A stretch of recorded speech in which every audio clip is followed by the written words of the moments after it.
Yes. Anis, please go ahead. A 40-year-old patient with a well-documented history of bipolar 1 disorder reports experiencing elevated mood, decreased need for sleep, and overactivity. These symptoms have developed over the past 2 weeks. The patient has been maintained on a stable dose of lithium for the past 6 months with good compliance and no recent episodes.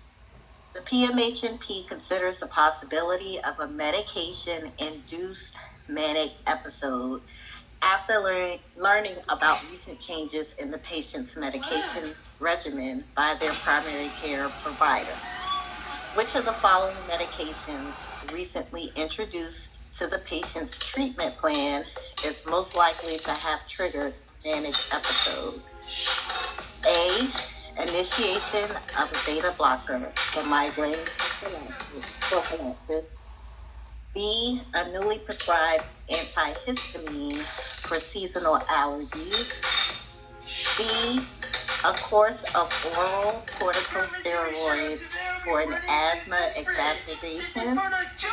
Or D, start of an antihypertensive medication for newly diagnosed hypertension. Of those answers, I would go with C. The oral corticosteroids can trigger a manic episode. Yes, awesome. Thank you so much. So it says, which of the following medications recently introduced to the patient's treatment plan is most likely to have triggered a manic episode? We eliminate beta blockers that can cause depression, not mania. We eliminate BD, so like you rightly said, it is C, a course of oral corticosteroids for an asthma exacerbation. So now let's look at neuroleptic malignant syndrome. Please go ahead and take a picture of this. There's lots of information here, not in the book. So NMS, neuroleptic malignant syndrome, it is a psychiatric emergency. The information that I have highlighted in yellow, these are keywords that can help you differentiate neuroleptic malignant syndrome from serotonin syndrome. If you came across a question and you're wondering, could this be neuroleptic malignant syndrome, which is NMS, or serotonin syndrome, these keywords can help you. NMS is mostly caused by antipsychotics, unlike serotonin syndrome, it's mostly caused by antidepressants. NMS can lead to extreme muscle rigidity, and the patient's muscles can become so rigid that it can lead to mutism. NMS can also lead to hypothermia. Hypothermia is very important when it comes to NMS. But the reason I didn't highlight hypothermia is because it can also occur with serotonin syndrome. But if you were trying to differentiate NMS from extrapyramidal symptoms, one of the first things that will tell you that this is NMS is that hypothermia. It can also lead to tachycardia, diaphoresis, altered level of consciousness, elevated creatinine phosphokinase due to muscle contraction and muscle destruction. It can lead to myoglobinuria, which is the presence of myoglobin in urine, also known as rhabdomyolysis. It can elevate white blood cell count. It can also elevate liver function tests. Treatment for NMS, your priority action is to stop the offending antipsychotic, stop the offending agent. And you can either give bromocriptine or dantrolene. Knowing these two medications is important, but knowing their mechanism of actions is much more important. If your examiner is specifically asking for a dopamine agonist that can be used, you want to choose bromocriptine. But if they are asking for a muscle relaxant or something to help relieve muscle rigidity, you want to choose dantrolene. Any volunteer that would like to read a question? Any volunteer? Yes, Gift, please go ahead.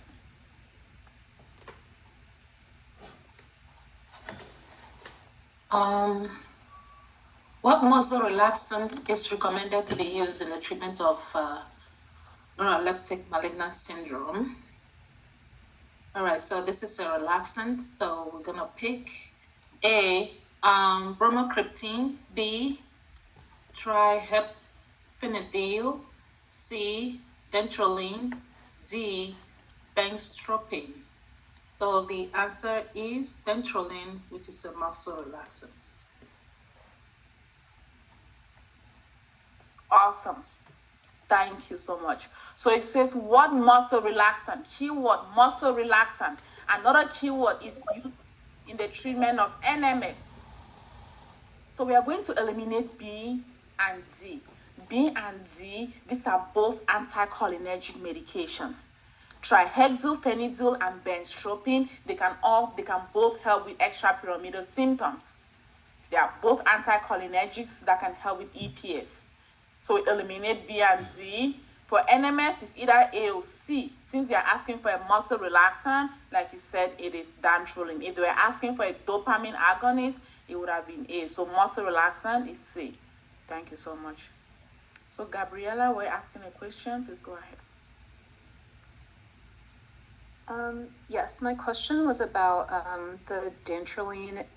Would you say that if you're trying to treat a patient with NMS, that would be the muscle relaxer of choice to give them, or is that just an example that you're giving? It's an example, and is the one. There are other muscle relaxants that you can give, but for the purpose of, we've just narrowed it down to the ones that you're most likely to get tested on the exams.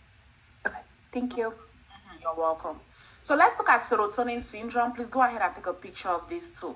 So serotonin syndrome is mostly caused by antidepressants. So instead of the muscle rigidity that we saw under NMS, for serotonin syndrome, keywords, hyperreflexia, myoclonic jerks. It can cause agitation, restlessness, rapid heart rate, elevated blood pressure, headache, sweating, shivering, goosebumps, confusion, fever, seizures, unconsciousness.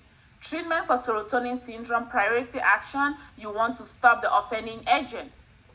And you can also administer ciproheptadine. Ciproheptadine is an anticholinergic. It is also an anti-serotonergic agent. So it can help to lower the serotonin levels. This is a continuation. Please go ahead and take a picture. So these are drug combinations that can cause serotonin syndrome. These are examples of antidepressants that can increase serotonin levels.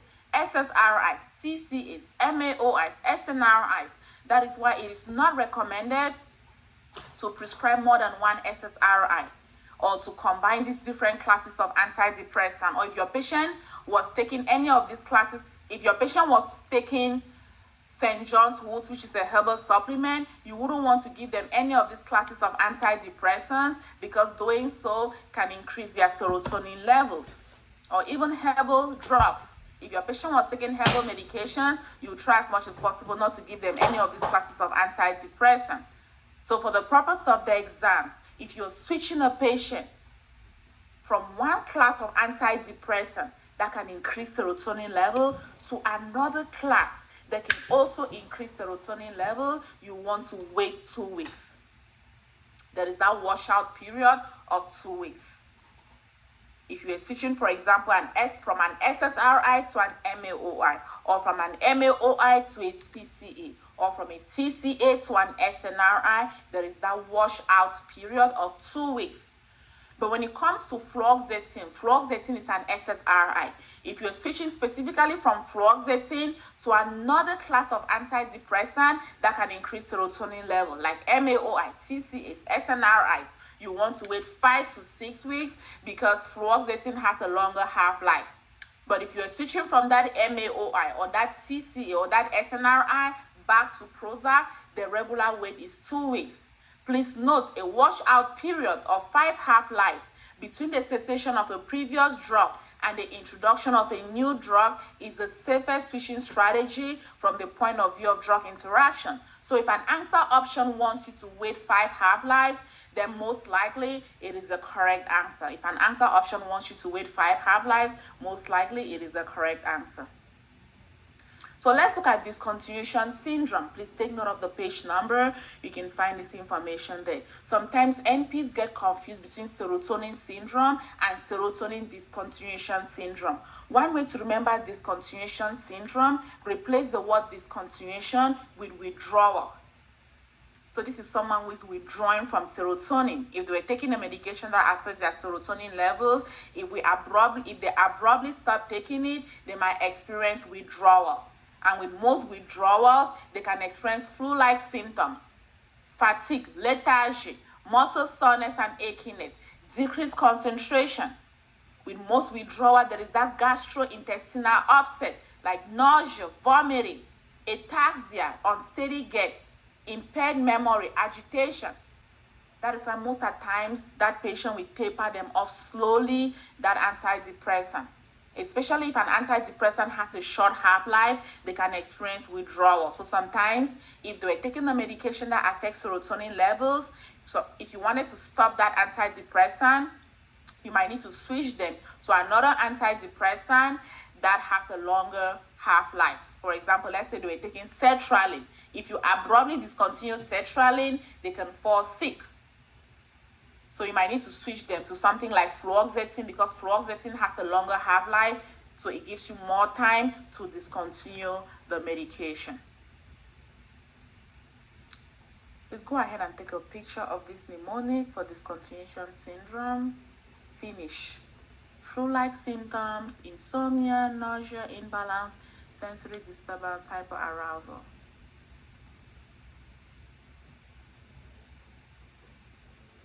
Let's take a picture.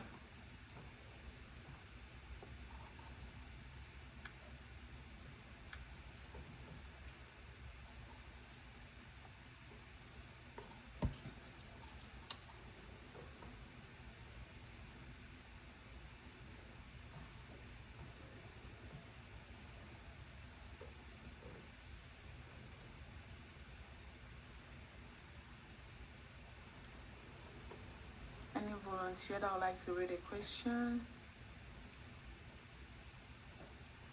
Any volunteer?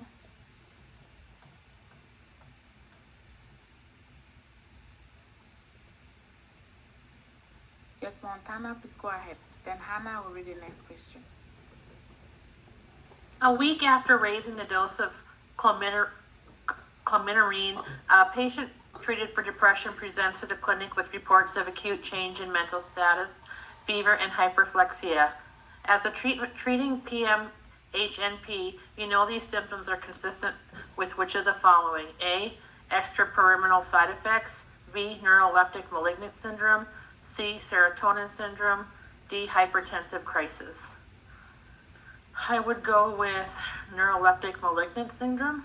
B. Thank you so much. So it says that a week after raising the dose of clomipramine is a TCA.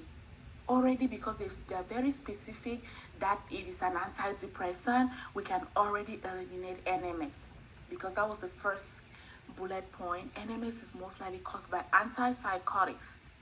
So we can already eliminate NMS. We can also eliminate, A2, EPS, because A and B are most likely caused by antipsychotics. So we eliminated A and B. It's either C or D. It says this patient presents with acute changes in mental status, fever, and hyperreflexia. Keyword there, hyperreflexia, is very consistent with serotonin syndrome. Yeah. Okay. Hyperreflexia will not occur with hypertensive crisis. So most likely it is C.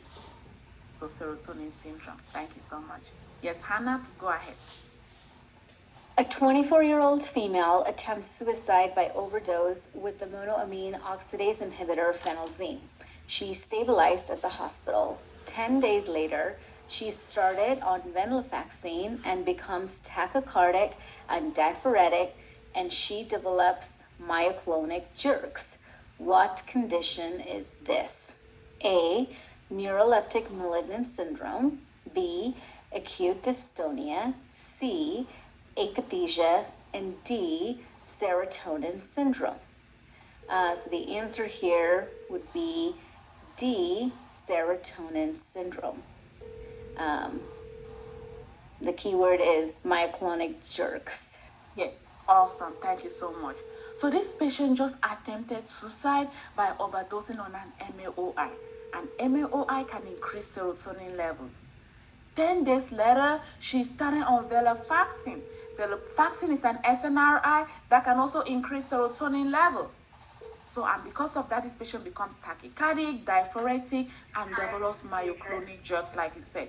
Now, chronic jet is another keyword. What condition is this? We can eliminate A, B, and C because they are mostly caused by antipsychotics.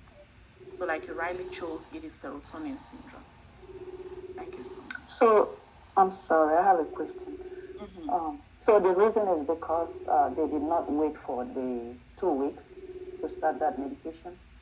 No.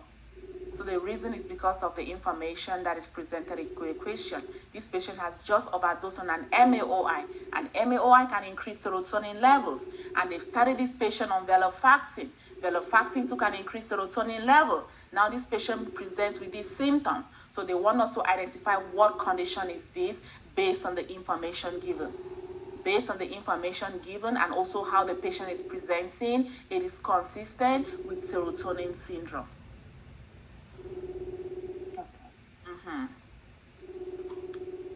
Any other volunteer that would like to read a question? So is it Paolo?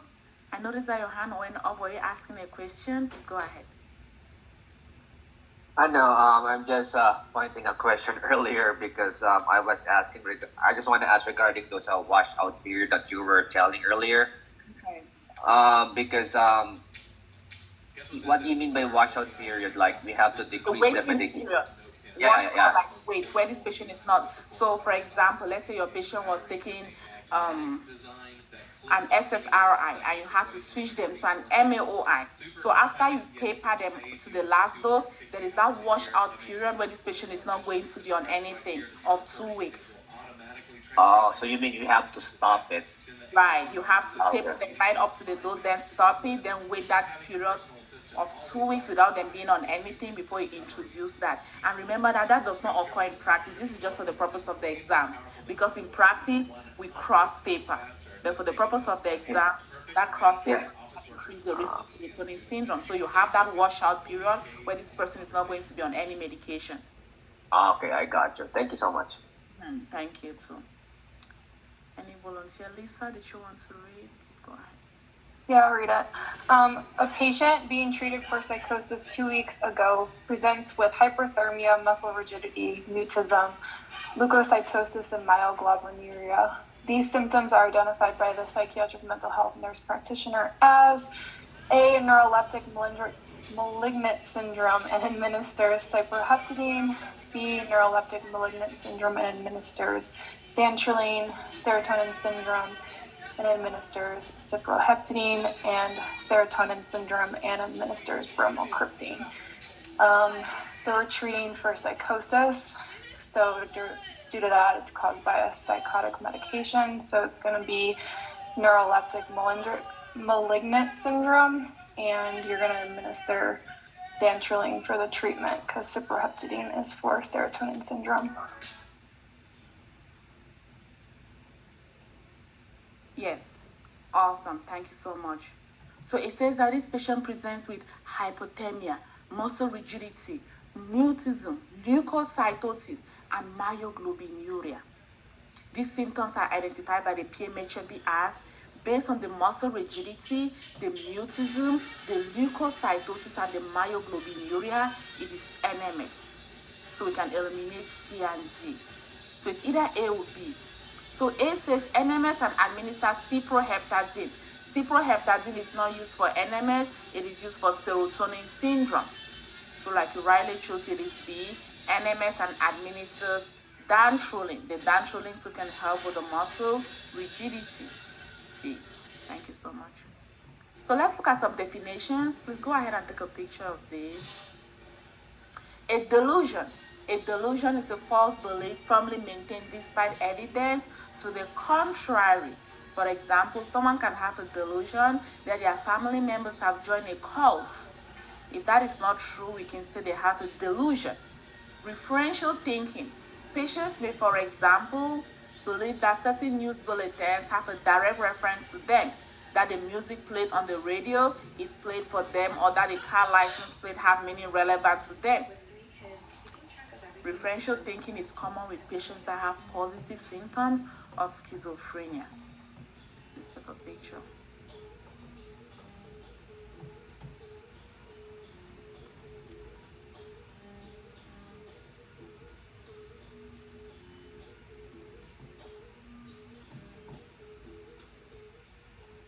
So let's look at the mental status exam. This information is not found in the book. Please take a picture or a screenshot. These are some components of the mental status exam. We have appearance. When you're documenting your patient's appearance, it is documented under the mental status exam. Their behavior, their speech, their mood, their affect. We have thought process. Thought process, it assesses the organization of the patient's thoughts and ideas. When your patient is talking to you and you're trying to assess what they are saying, is it normal? Is it logical, linear, coherent, goal-oriented? Or is it abnormal, meaning associations are not clear, organized, or coherent? We have tangentiality, which is an abnormal thought process. Think of a tangent line. You ask your patient a question and they move from thought to thought, but never get to the point. Now with circumstantiality, one way to remember it is by the letter C. You ask someone a question, C, they go in circles. They provide unnecessary details before eventually getting to the point. Thought content, it refers to the themes that occupy the patient's thoughts and perceptual disturbances.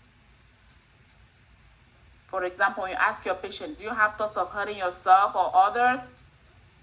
So suicidal ideations, homicidal ideation is thought content. Please don't get confused between these two. Thought process, it assesses how organized your patient's thoughts and ideas are. Thought content, it refers to what is occupying your patient's thoughts, even perceptual disturbance. What is occupying their thoughts could be suicidal ideations, homicidal ideations, plan, even perceptual disturbances like visual, auditory hallucinations, delusions. They are documented under thought content. Still under the mental status exam, we have insight and judgment.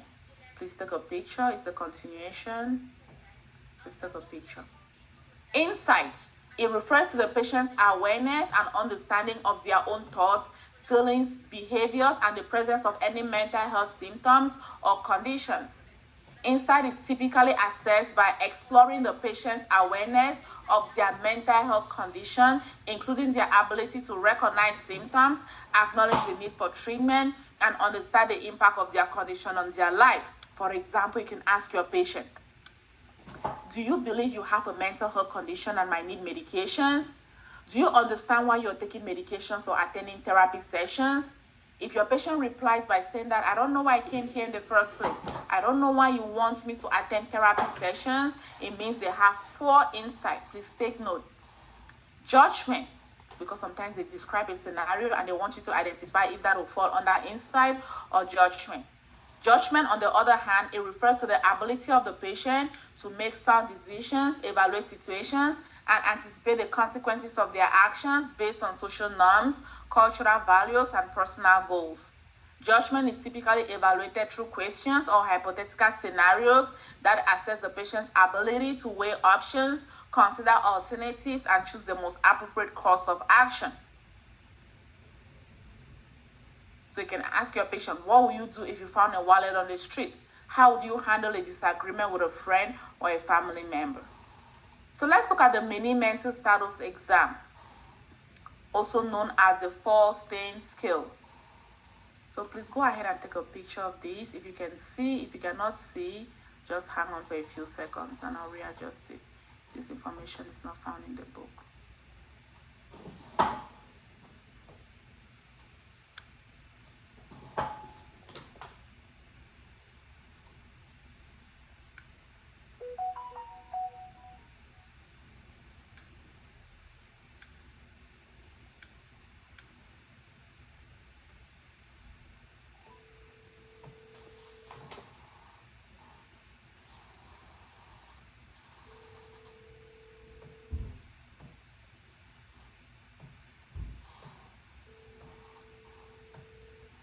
The mini mental status exam, also known as the 4-stain scale, it is a screening tool that provides a quantitative evaluation of cognitive impairment and records cognitive changes over time in adults.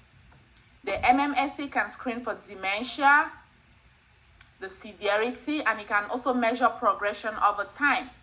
Some components of the mini mental status exam, you can use this scale to assess for concentration, attention, or calculation by asking your patient to count backwards from 100 to 0 in sevens, or to do the serial sevens, or to subtract 7 from 100 backward, or to list all 12 months of the year in a reverse order. You can also use this skill to assess for math or intelligence level by giving them simple addition and subtraction. It can also be used to assess for orientation to determine if your patient is oriented to person, place, and time. It can be used to assess for registration or ability to learn new material. So with this, you're going to say the names of 3 unrelated objects clearly and slowly, allowing approximately 1 second for each. After you've said all 3, ask the patient to repeat them. This skill can be used to assess for recall or memory. So with this, you're going to tell the patient to repeat 3 objects after 5 minutes. So you're going to list 3 objects, then you wait for 5 minutes and see if the patient can repeat. It can also be used to assess fund of knowledge by asking the patient who is the president and who is the governor.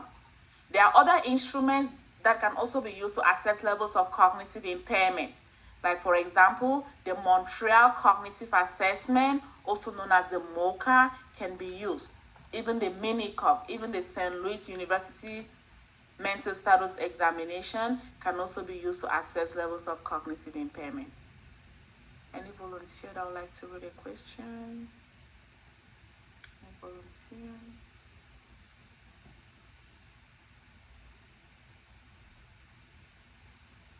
Yes, Martina, please go ahead. The psychiatric mental health nurse practitioner evaluates the following when assessing thought process as part of the mental status examination. A, patient's language skills. B, patient's suicidal ideations, homicidal ideations, and delusions. C, patient's ability to sustain attention. And D, abnormal thoughts and ideas. So the thought process. So we're trying to find out what thought process is.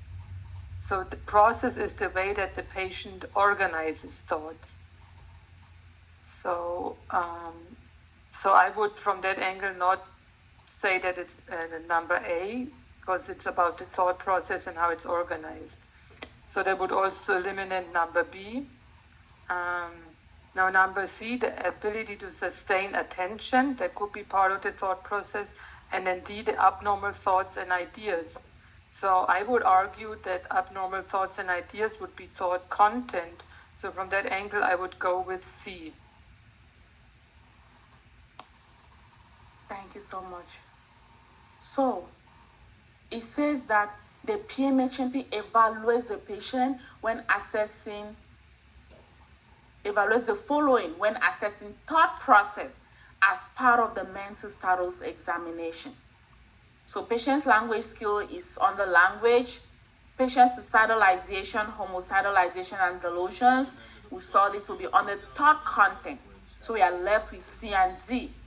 Patient's ability to sustain attention is under attention. The ability to sustain attention is under attention. So the correct answer is D, abnormal thoughts and ideas, thought process. So let's go back to thought process. So thought process, it assesses the organization of the patient's thoughts and ideas. So in other words, it assesses abnormal or normal thoughts and ideas. So the correct answer is D. I always struggle with that because in my mind, isn't that also the content? Like if they're having illusions or if they're having... So I really find that one hard to really separate it in practice. So delusions will be thought content. I know, but isn't delusions abnormal thoughts and ideas?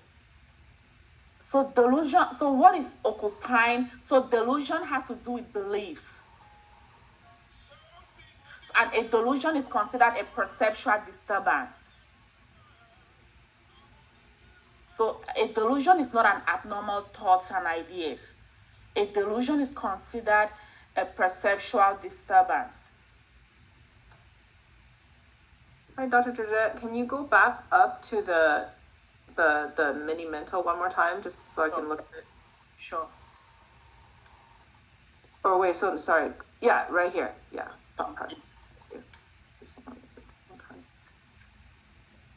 So If I may, Dr. Georgia, the way I kind of think about the difference between thought process and thought content is thought process is how a person thinks, and then the thought content would be what a person thinks.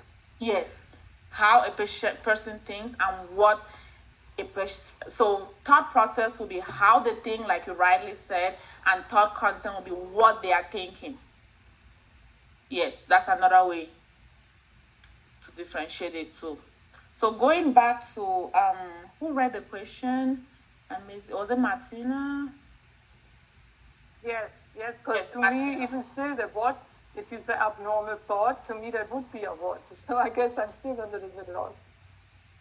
So what is your confusion?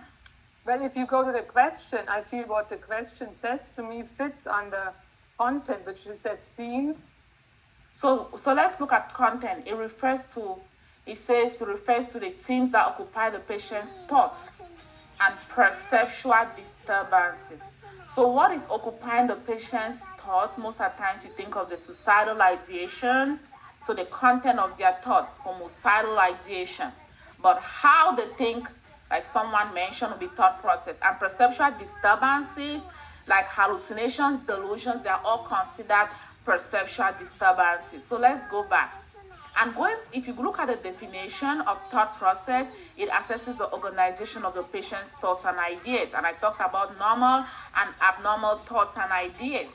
So that question was just a way to reward that definition. So when assessing thought process as part of the patient's mental status exam, so language skill is another component. Suicidal ideation, homicidal delusion is thought content. Ability to sustain attention is under attention or concentration. So the next best thing here is that abnormal thoughts and ideas. And if you have a question on this again, we can always brainstorm about it at the end. Any other volunteer? Thank you so much, Martina, for brainstorming on that question. Any other volunteer that would like to read? Yes, Dr. Gital, please go ahead. During a follow-up assessment, a PMHNP asks a patient to list the 12 months of the year in a reverse order. What aspect of mental status exam is being assessed? A, orientation, B, language, C, thought content, D, concentration.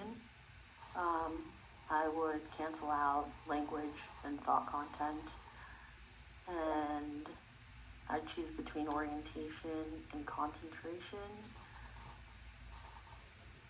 I would have to say orientation. Thank you so much. So it says that during a follow-up assessment, a PMHNP asks a patient to list the 12 months of the year in the reverse order. For someone to list the 12 months of the year in the reverse order, it requires their attention. It requires their concentration. So that will be found under concentration, attention, listing the 12 months of the year in the reverse order. That makes sense. Yes, so it will be found under concentration. Starting from May I just ask, but if the question, say, was about identify the month we're in or something like that, then it would be considered orientation, right? Right. Okay. Like, do you know what is today's date? What is today's month? That will be orientation. Right. Thank you so much. Any other volunteer that would like to read a question?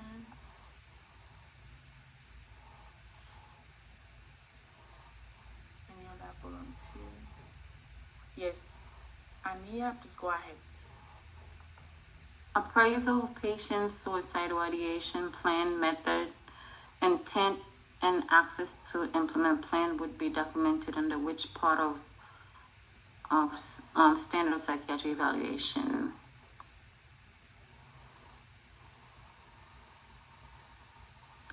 A, review of system. B, diagnosis. C, mental status exam. D, history of present illness.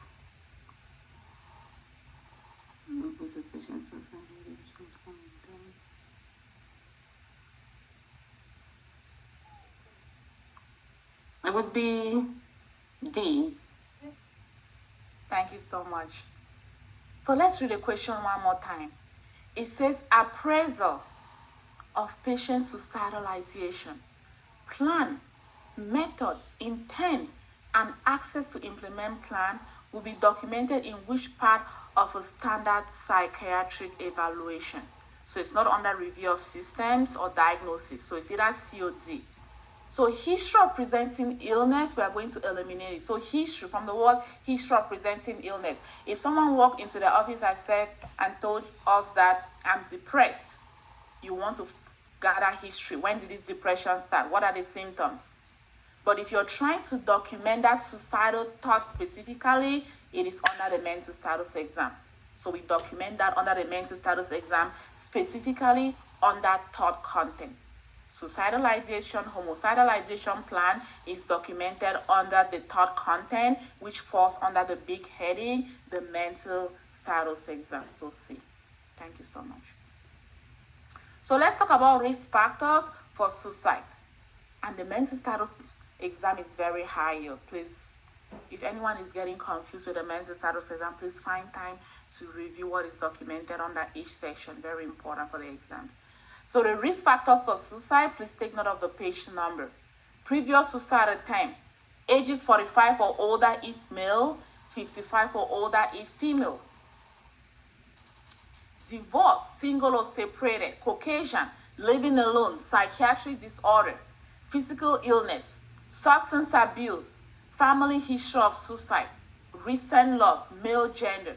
If you came across a question on the exams where they give you patients A, B, C, and D, and they want you to choose a patient who is at the highest risk for suicide, you're going to count the risk factors for each patient and choose whosoever has the most in terms of the number of risk factors. Yes, Gibbs, please go ahead. I have a question. Back to the MMSC assessment. What of thought blocking? Where would you document that? Is that It's another component. Yeah, go ahead. Yes, go ahead and finish your question. Yeah, I'm a little bit confused with the thought blocking. So would it be part of thought process, or I'm not sure where we can document that. So it will be a component of the mental. So if someone wants to talk to you and they cannot remember what they want to say, so you can put that under thought content. Thought content, okay. Let's say somebody wanted to talk to you and they cannot remember, but most of the times, on that thought blocking, you wouldn't really categorize it on that thought process or thought content. Okay. Most of the times, yes. Most of the times you wouldn't really categorize. But if somebody wanted to say something to you, but they cannot remember, it is just on its own as thought blocking. Most of the times, it is a standalone.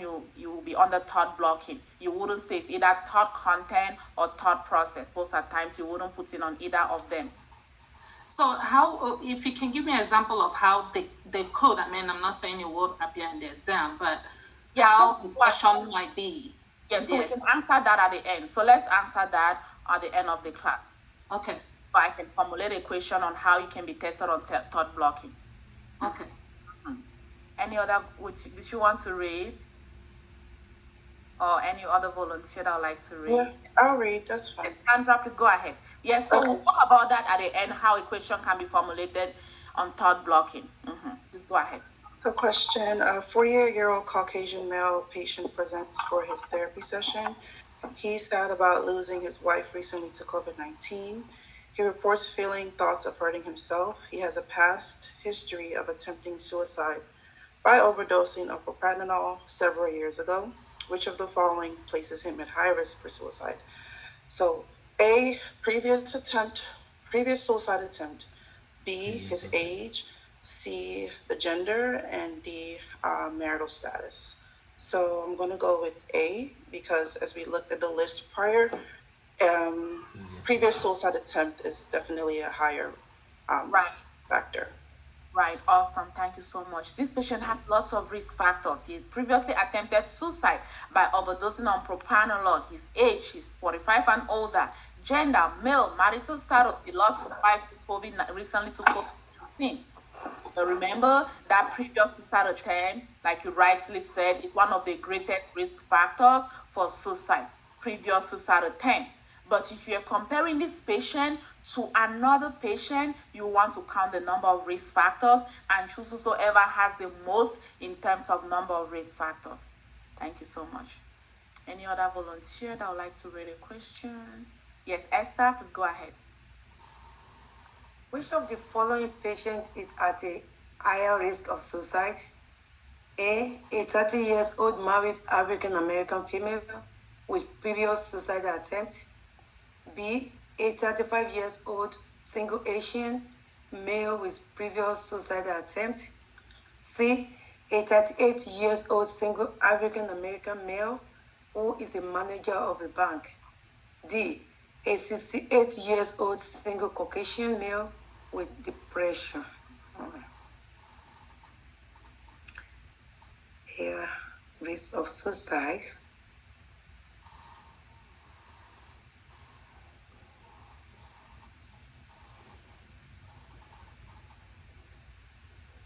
Option D says 68 years, is single, but doesn't have his depression. To me, doesn't have any previous. I'm going to eliminate that one first. 38 years old, single African American male, is a manager of a bank. I'm going to eliminate that. 35 years old, single Asian male with previous single attempt, suicide attempt. 30 years old married, a male African female with previous suicide attempt. I'm confused. It's like I'm going to eliminate A and B. I might go for D. What did you choose? I'm going to choose D. Yes, awesome. Thank you so much. So let's read the question one more time. It said, which of the following patient is at a higher risk of suicide? So A 30-year-old married African-American female with previous suicide attempt. We are going to eliminate A because A only has one risk factor, which is previous suicide attempt. B has three risk factors: single, male, previous suicide attempt. So we keep B. C has two, which is single and male. So we eliminate C. Now when it comes to D, the H is a risk factor number 1. Single, 2. Caucasian, 3. Male, 4. Depression, 5. So we are torn between B and D because B has 3 with previous suicide attempt. D has 5 without previous suicide attempt. So please remember that when you're comparing patients, you go in terms of number. So even though B has previous suicide attempt, it still stands as a single risk factor. So that is why, like you rightly chose, it is D because D has 5. In the previous question, we're not comparing this patient. That is why previous suicide attempt was the greatest risk factor. But if you're comparing patients, count the risk factor and choose whosoever has the most in terms of number of risk factors. Thank you so much. Any other volunteer? Welcome. Any other volunteer that would like to read? Yes, Lisa, please go ahead. A 64-year-old Caucasian male referred for treatment of refractory depression by his PCP reports continued lack of purpose, insomnia, decreased energy, reduced interest in pleasurable activities since losing his wife, hit by a drunk driver 3 months ago. Which of the following is an assessment priority? A, prior and current meds, dose, clinical response, and side effects. B, thoughts of self-harm, plan, intent, and access. C, extent of alcohol use, motivation, and to reduce the safe levels. D, sleep patterns and hygiene. So just based off of the information in question, we want to know about most important is safety. So we want to know about B. So that would be the answer. Yes, awesome. Thank you so much. It says, which of the following is an assessment priority? Priority is usually concerning safety. So you're going to assess A, B, C, and D. But what are you going to prioritize? You're going to prioritize safety first. So let me stop sharing. I think, let me check. I have a question here. Let me pull up that question. Please just give me a quick 30 seconds.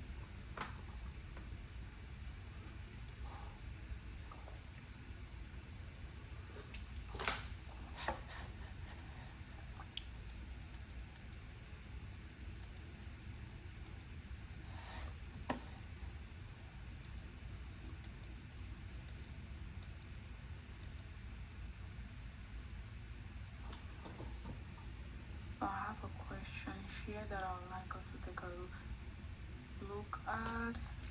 I think this question is going to help Gifts. I think Gifts had a question on thought blocking.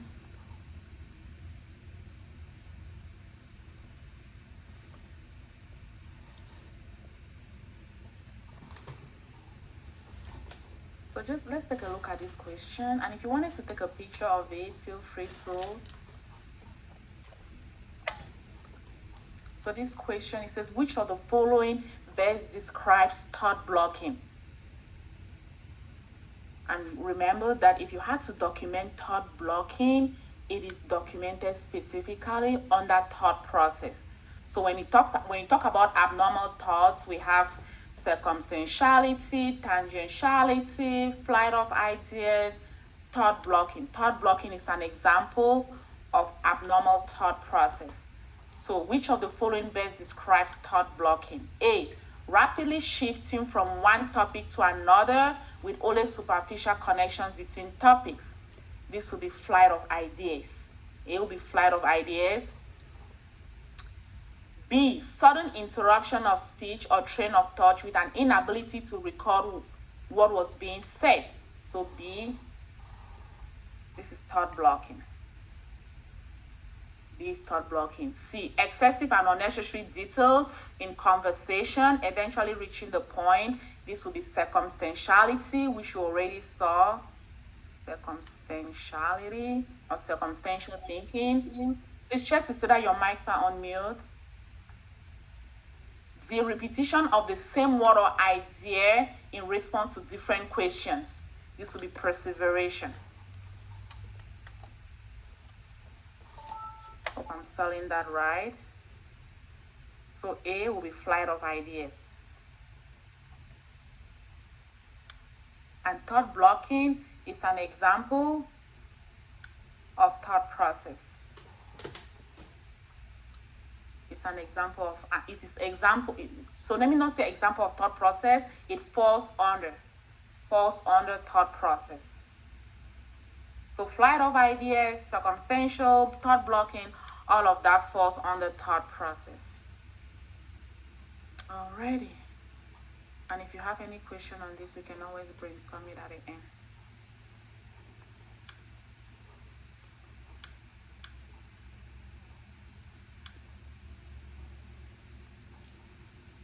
Any volunteer that would like to read? Is Summer still available? Are you still there? Yes, I can read. A married female patient has been in therapy with an adult psychiatric and mental health nurse practitioner for 3 months. The patient's husband abuses alcohol and refuses treatment. The night before the next scheduled appointment, the patient telephones the PMHNP, stating that her husband is drunk, violent, and threatening to kill her. The PMHNP's priority intervention is to A, arrange for an emergency psychiatric evaluation, B, arrange for the woman's safety, C, request a restraining order, or D, request to speak with the husband. And prioritizing safety, she should arrange for the woman's safety.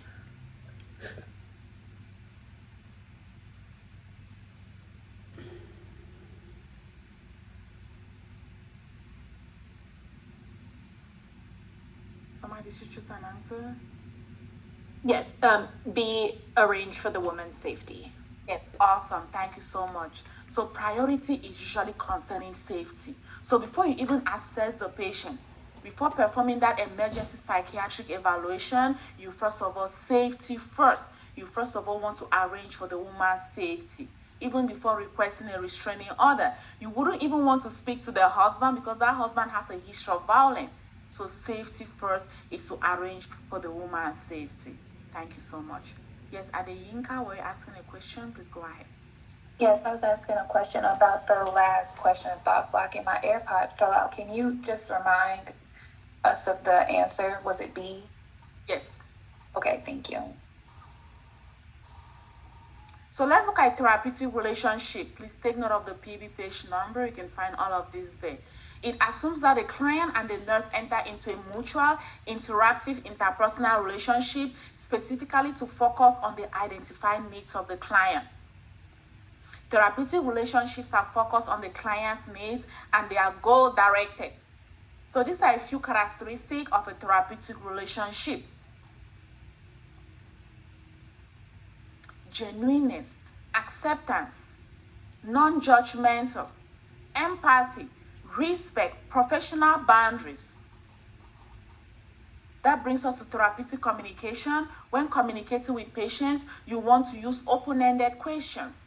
How can I help you? Tell me more. How has this affected you? If your patient tells you something that you're not sure and you wanted to clarify what the patient is saying, you want to clarify what the patient is saying by using an open-ended question. Transference, still under therapeutic relationship, is take note of the page number. Transference, it is displacement of feelings for significant people in the client's past onto the PMHNP in the present relationship. Maybe this patient wants to spend so much time with you because you remind them of a relative. That is transference. The patient displacing emotions towards their provider. The opposite is counter-transference. Counter-transference is when the provider is the one now displacing emotions towards their patient based on the past experience. Any volunteer? So transference is displayed by the patient. Counter-transference is displayed by the provider. Yes, Dr. Jital, please go ahead. The client says to the PMHNP, some days life is just not worth it. All my wife and I ever do is fight and scream. Things at home would be calmer and simpler if I just wasn't there anymore. The most therapeutic response for the PMHNP to make is, A, do you mean that you are thinking about leaving your wife and moving out? B, tell me what you mean by it would be simpler if you just weren't there anymore. C, so you were thinking suicide might be an option for you. D, remain silent. I would not pick A or C. I know like therapeutic silence is important, but I think I would go with B as in boy. Tell me what you mean by it would be simpler if you just weren't there anymore. Yes, awesome. You want to clarify by using an open-ended question. Avoid yes or no questions. A, do you mean that you're thinking about leaving your wife and moving out? It is a yes or no question. We want to avoid yes or no questions. Same as C. So you're thinking suicide might be an option for you. It's yes or no. Remaining silent in this case is not therapeutic because you need to clarify what the patient is saying by using an open-ended question. Tell me what you mean by it will be simpler if you just weren't there anymore. Thank you so much.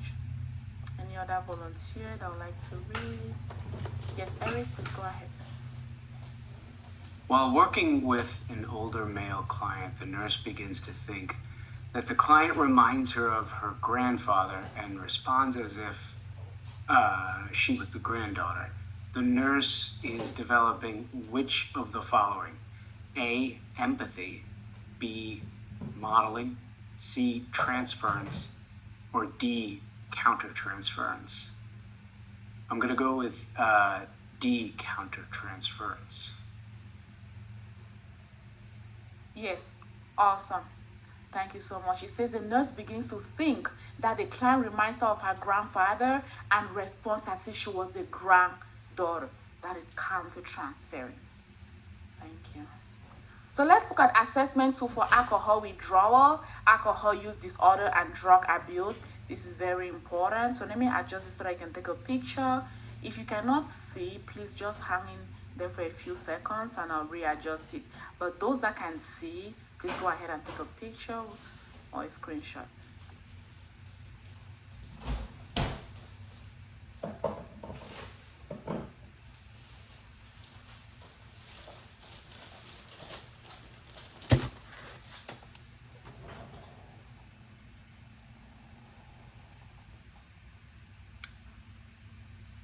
So the CYAR, it is used to assess alcohol withdrawal. You can use this skill to determine this tool to determine when to administer medication for alcohol withdrawal or alcohol detoxification. Treatment starts when score is greater or equal to 8 or higher. We can give PRNs only, symptom triggered method. Meaning if your patient was withdrawing from alcohol, if you are scoring them on a CYAR, if their score hits an 8 or higher, you can give them PRNs to help with the withdrawal symptoms. Meaning if they had nausea, diarrhea, vomiting, you can prescribe PRNs to help with those. Once their score on the CY hits a 15 or higher, you can now start them on scheduled medications and PRN. For scheduled medications, what is commonly used is we have diazepam, lorazepam, even Librium. Librium too can be used.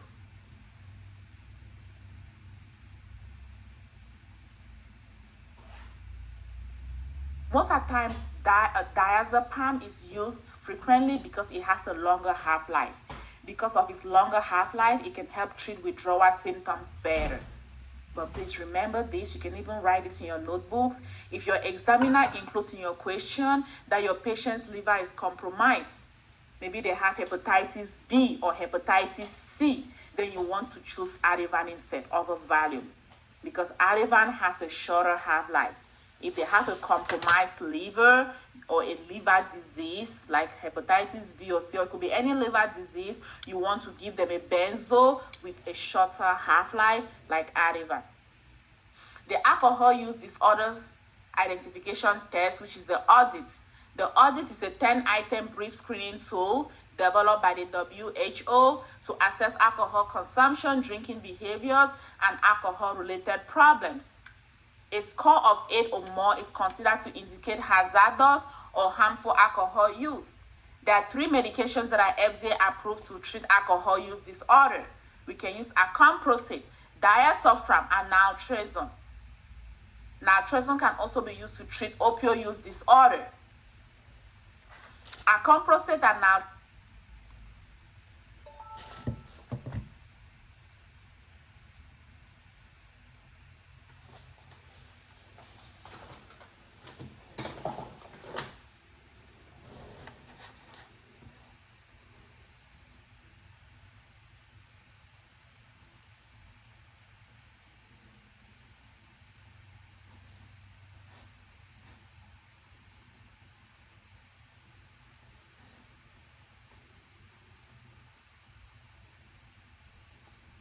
No.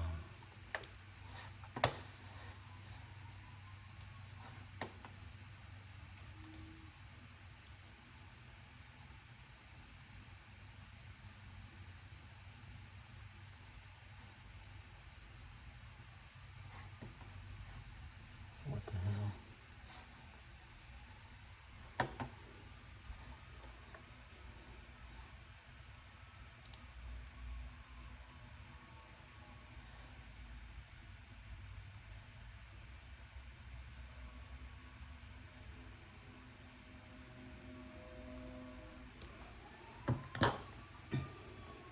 How?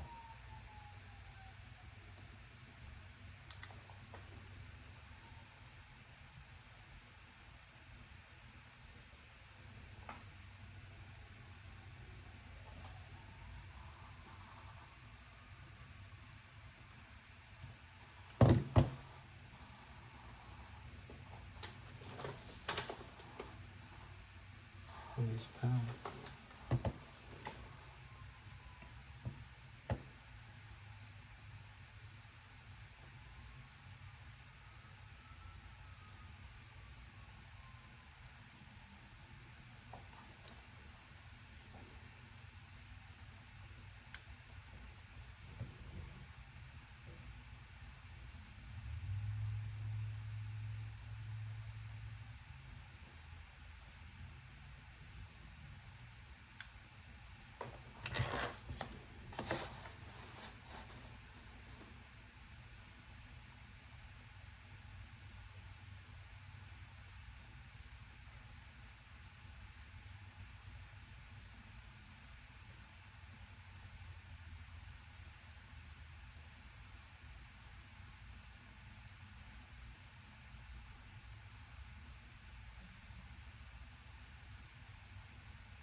Okay.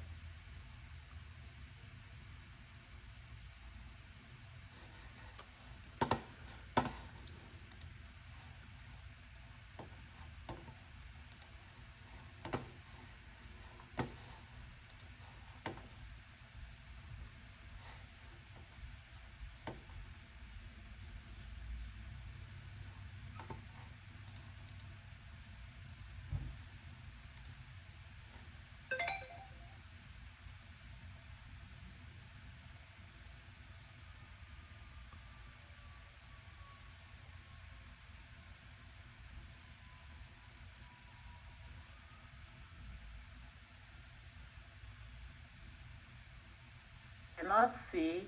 Yeah, can you make it have it later on? Because I'm going to readjust it. If you Yeah, cannot okay, see, thank you. So if you cannot see, just give me a few seconds and I'll readjust it. But to those that can see, please go ahead and take a picture.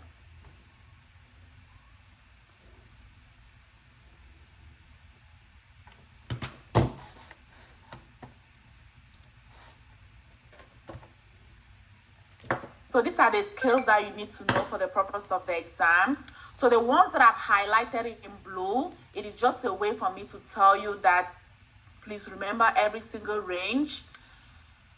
Remember all what the ranges mean, especially when it comes to the MMSE, because sometimes it might present to you a patient who is scoring a 20 on the MMS example, and they ask you, what does 20 mean on the MMSE? 20 means moderate or middle stage Alzheimer's disease. But for the other ones that I've just highlighted in the moderate values in yellow, you can just focus on the moderate, because if you know the moderate, you can still get the answer right to a question. Because if your examiner gives you anything above the moderate range, so remember the moderate for these ones, because if your examiner gives you anything above the moderate, then most likely it is severe. And the treatment will not change. If it is moderate or severe, it will still be the treatment, the same treatment. If it's anything below the moderate, most likely it is mild. So for these other skills, just focus on the moderate. You should still be able to get the question right by just knowing the moderate ranges. So for PHQ-9, it is 10 to 14. Hamilton takes it from where PHQ-9 is ending, 14 to 18. Beck takes it a number of 19 to 29. This stands for motometry, Asberg depression rating scale. The moderate is 20 to 34. And the second half, if you look at the moderate for PHQ-9, it is 10 to 14. For generalized anxiety, GAD-7, it is also 10 to 14. So you can remember that the moderate for PHQ-9 and GAD-7 is the same, 10 to 14. We've already talked about CIWA. Let's talk about COWS. So if your patient was scoring a mild, you can prescribe them clonidine. Once their score hits a 13 and above, then you can start them on scheduled medications. Scheduled medications.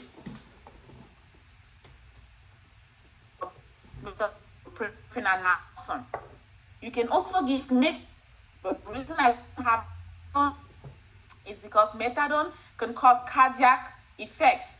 It can cause cardiac arrhythmias. I cut out. Did you hear what I said? I cut out for a second. Could you repeat it? Can you please repeat it? Okay, I'm going to repeat it. Yes, I noticed that I cut out. Yes, so what I said was that if your patient is scoring a mild, so let me know if I cut out again. If your patient is scoring a mild, you can give them clonidine. Once their score hits a 13 and above, then you can start them on scheduled medications. For scheduled medications, you can either give buprenorphine or Suboxone. Suboxone is made up of buprenorphine and naloxone. You can also give methadone, but the reason I don't have methadone is because methadone can cause cardiac arrhythmias. It can cause cardiac issues. So if you had to choose between methadone and buprenorphine or Suboxone, you want to choose buprenorphine or Suboxone because they are safer compared to methadone. But also, don't you need a special something from the government to do Yeah, so methadone? if you have a question, please, there is a hand icon or a comment. There's a hand icon that you can click on to raise your hand. Thank you. So for mild anxiety or depression, so if your patient is scoring mild anxiety or depression, you can do therapy or nothing. Once their score hits a moderate all the way to severe anxiety or depression, you can do medications and or therapy. And if they are scoring on the depression scale falls on the severe range, it is very important to assess suicidal ideation. So let's talk about the SBIRT. Please go ahead and take a picture. The SBIRT, it stands for Screening, Brief Intervention, and Referral for Treatment. So the SBIRT can be used to screen for substance use disorders. So if you're screening your patient for substance use or alcohol use disorders, if your patient was abusing substances or alcohol, they need to provide some form of brief intervention. So the brief intervention, there is an acronym known as the FRAMES. The FRAMES is an acronym that can help guide your intervention to a patient that was abusing substances or alcohol, where F is for feedback. You want to give them feedback about their alcohol or drug use. Tell them about the risk of their current level of alcohol use. R is for responsibility. You want to let your patient know that they are responsible for making that decision to change. A is for advice. You want to give that patient simple, direct advice.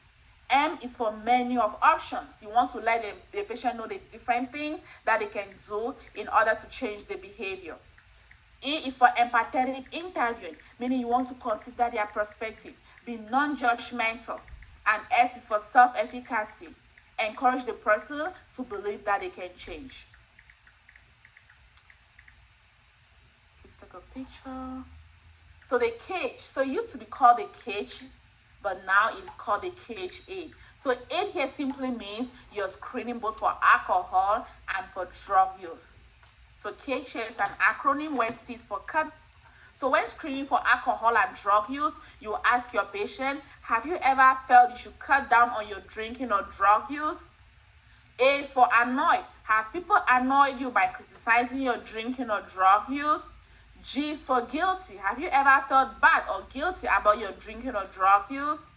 E is for eye opener. Have you ever had a drink or used drugs first thing in the morning as an eye opener to steady your nerves or to get rid of a hangover?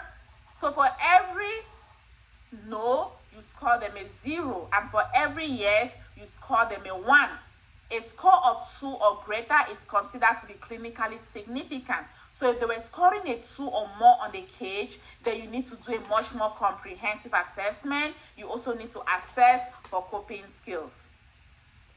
Let's talk about the craft. So the craft is not in the book. Please go ahead and take a picture.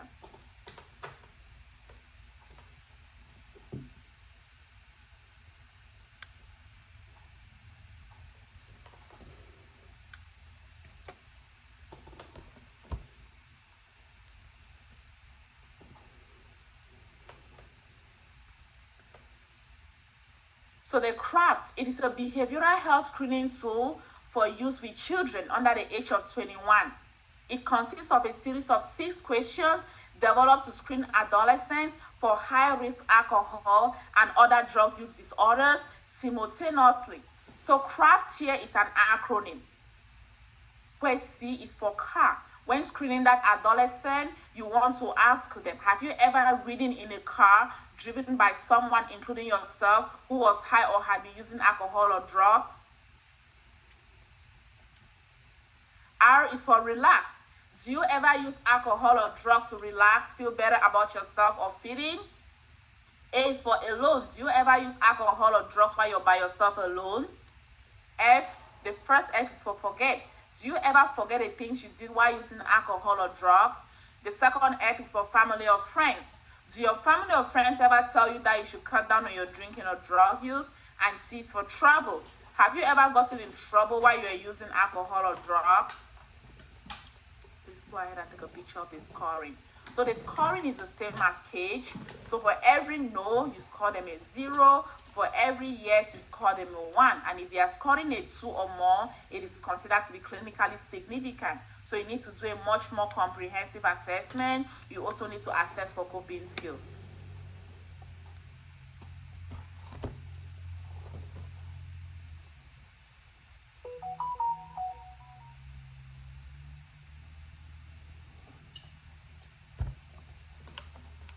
Any volunteer that would like to read a question? Any volunteer?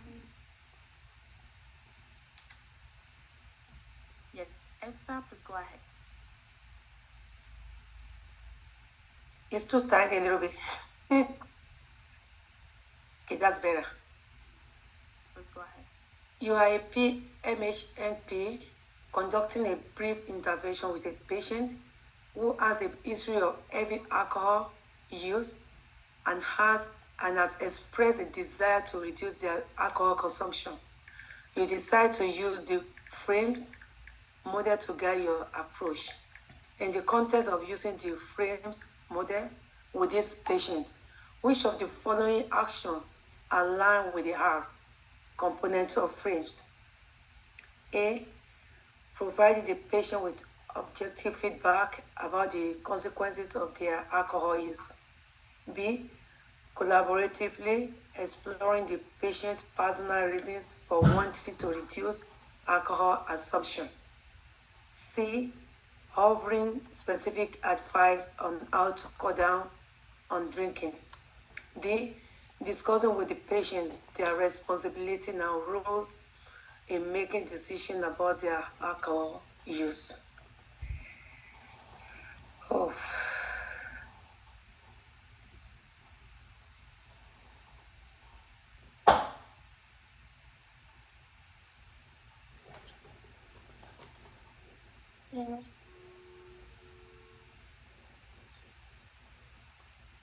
I will go with D, discussing with the patient their responsibility and role in making decisions about their alcohol use.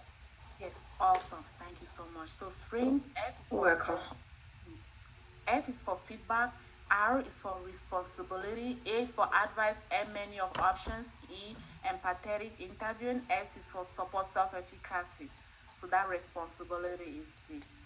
Thank you so much. Any other volunteer? Hannah is still there. Please go ahead. Sure. During a brief intervention session with the patient, you notice that they are becoming emotional and anxious when discussing their substance use. What is the most appropriate course of action in line with the frames technique? A, promptly end the session to avoid overwhelming the patient. B, provide feedback on their emotional reactions and ask them to control their emotions. C, express empathy and inquire about their feelings and concerns. And D, move on to the advice stage to keep the session focused. Okay. So, the answer I would go with here is either B or C. And between those, expressing empathy and inquiring about their feelings and concerns sound entirely correct. B, provide feedback on their emotional reactions and ask them to control their emotions. So B, the first part is correct, but I do not agree with the second part of the answer. So I'm going to go with C as the answer. Yes, awesome. Thank you so much. It says, what is the most appropriate course of action if this patient was becoming emotional and anxious when discussing their substance use? You wouldn't just want to end a session to avoid overwhelming them without inquiring what is going on. And also, yes, you can provide feedback on their emotional reaction, but asking them to control their emotions is not therapeutic because they might not know how to. So B, like you rightly said, it is partially correct. It is not entirely correct. D, move on to the advice stage to keep the session focused. This will be dismissing what is going on. So like you said, it is C, express empathy and inquire about their feelings and concerns. Thank you so much. Brittany, you were asking a question. Please go ahead. Yes, I was. I don't know if I missed the frame with the with for frames. Yes, so we saw the frames. This is it. This is what we saw. Oh, I glanced over that part. Okay, thank you.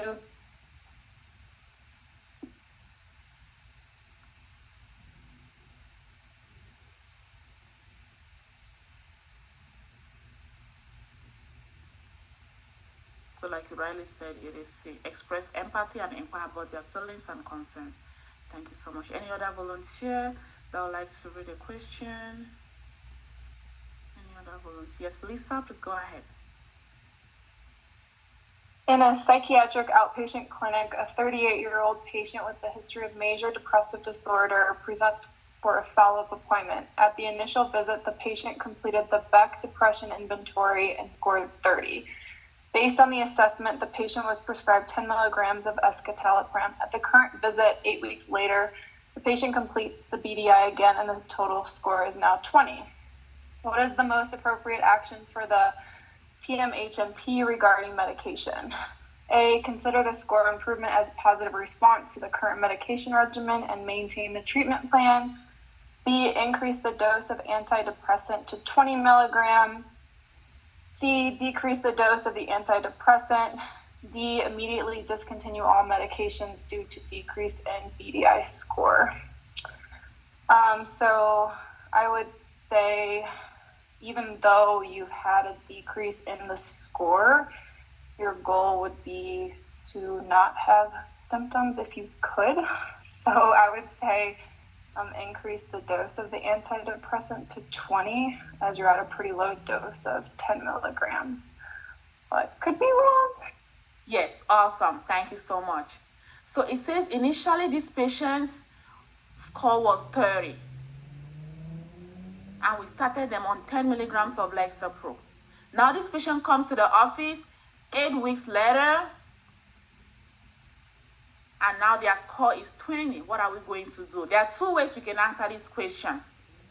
There is an easier route and a difficult route. The difficult route is familiarizing yourself with the different dosages of the medication. And for the purpose of the exams, I wouldn't say you need to know the different dosages of the medication. But if you're familiar with the different dosages of the medication, then like you rightly said, 10 milligrams is just the initial dose, so you can increase it to 20 milligrams. But let me take the easier route.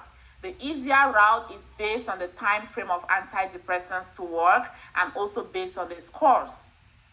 Antidepressants take about 4 weeks to 6 weeks to be effective.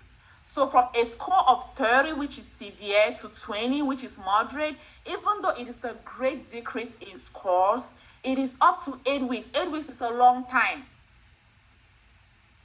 And 8 weeks is a long time for this person's score to be in a 20 range, because 20 is still very concerning.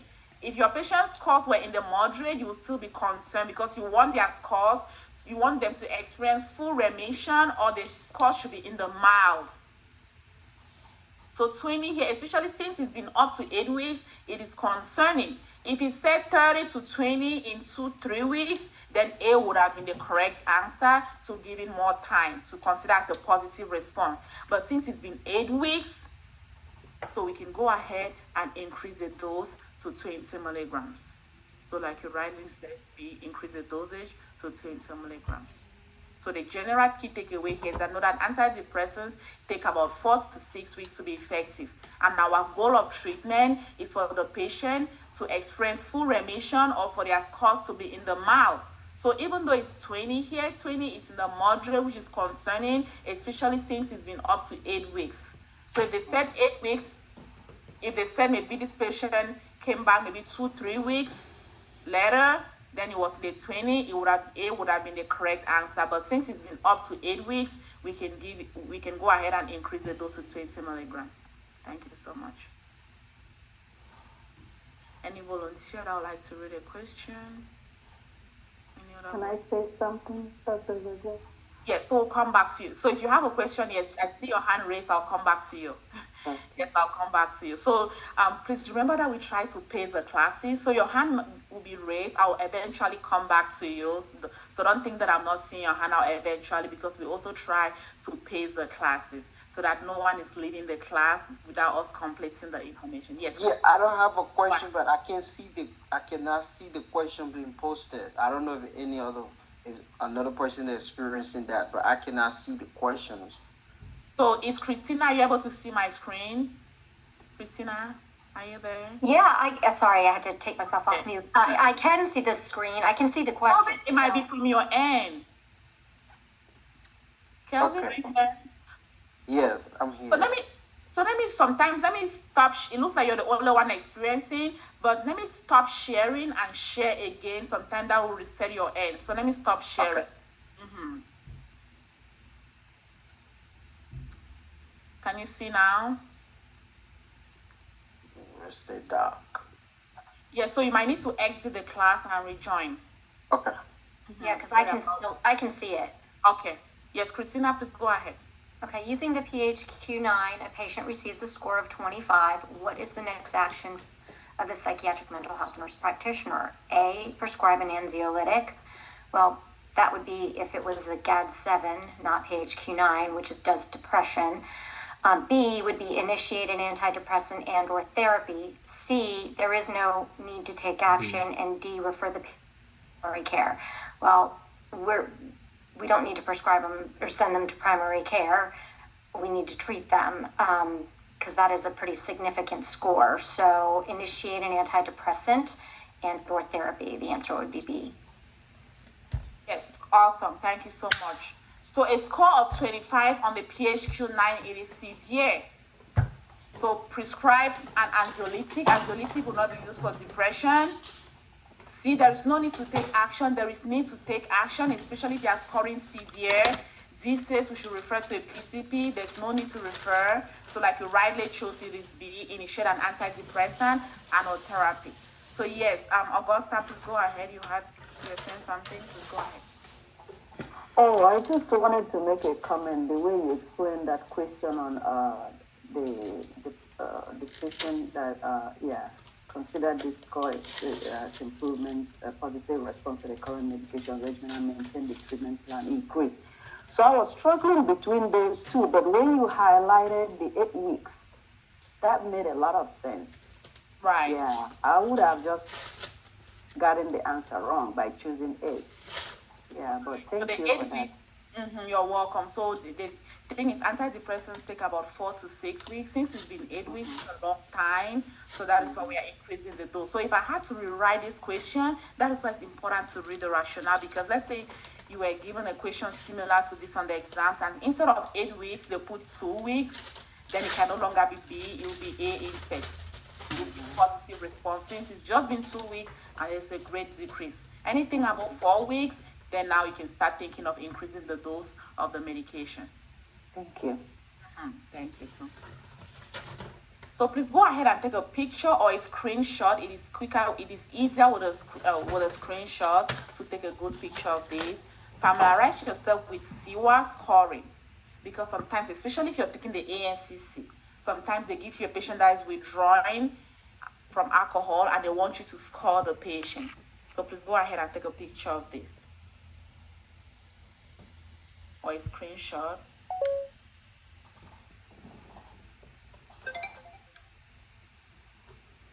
Are you able to just zoom in a little bit so that way we can just take a picture of like the actual scores?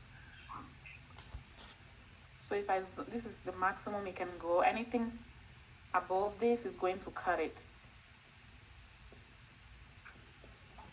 Or you can do a screenshot with your computer or use your phone and just focus on where the words are without the empty table.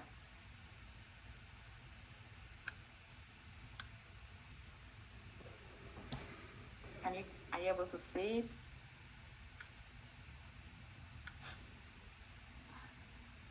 And we also have cows.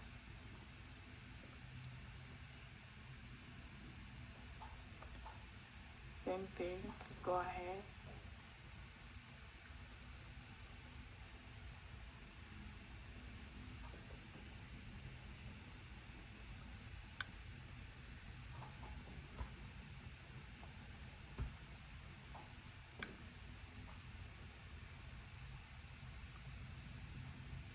take a picture.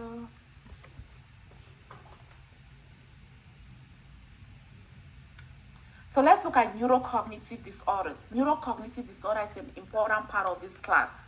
So we are going to specifically be covering delirium and dementia. So let me adjust this so that I can take a picture because lots of this information is not in the book. So please go ahead and take a picture. So we are going to start with delirium. Delirium has a sudden onset. It can occur within a few hours or days and can change throughout the day. It can lead to confusion, disorientation, keyword, altered level of consciousness, keyword, inattention.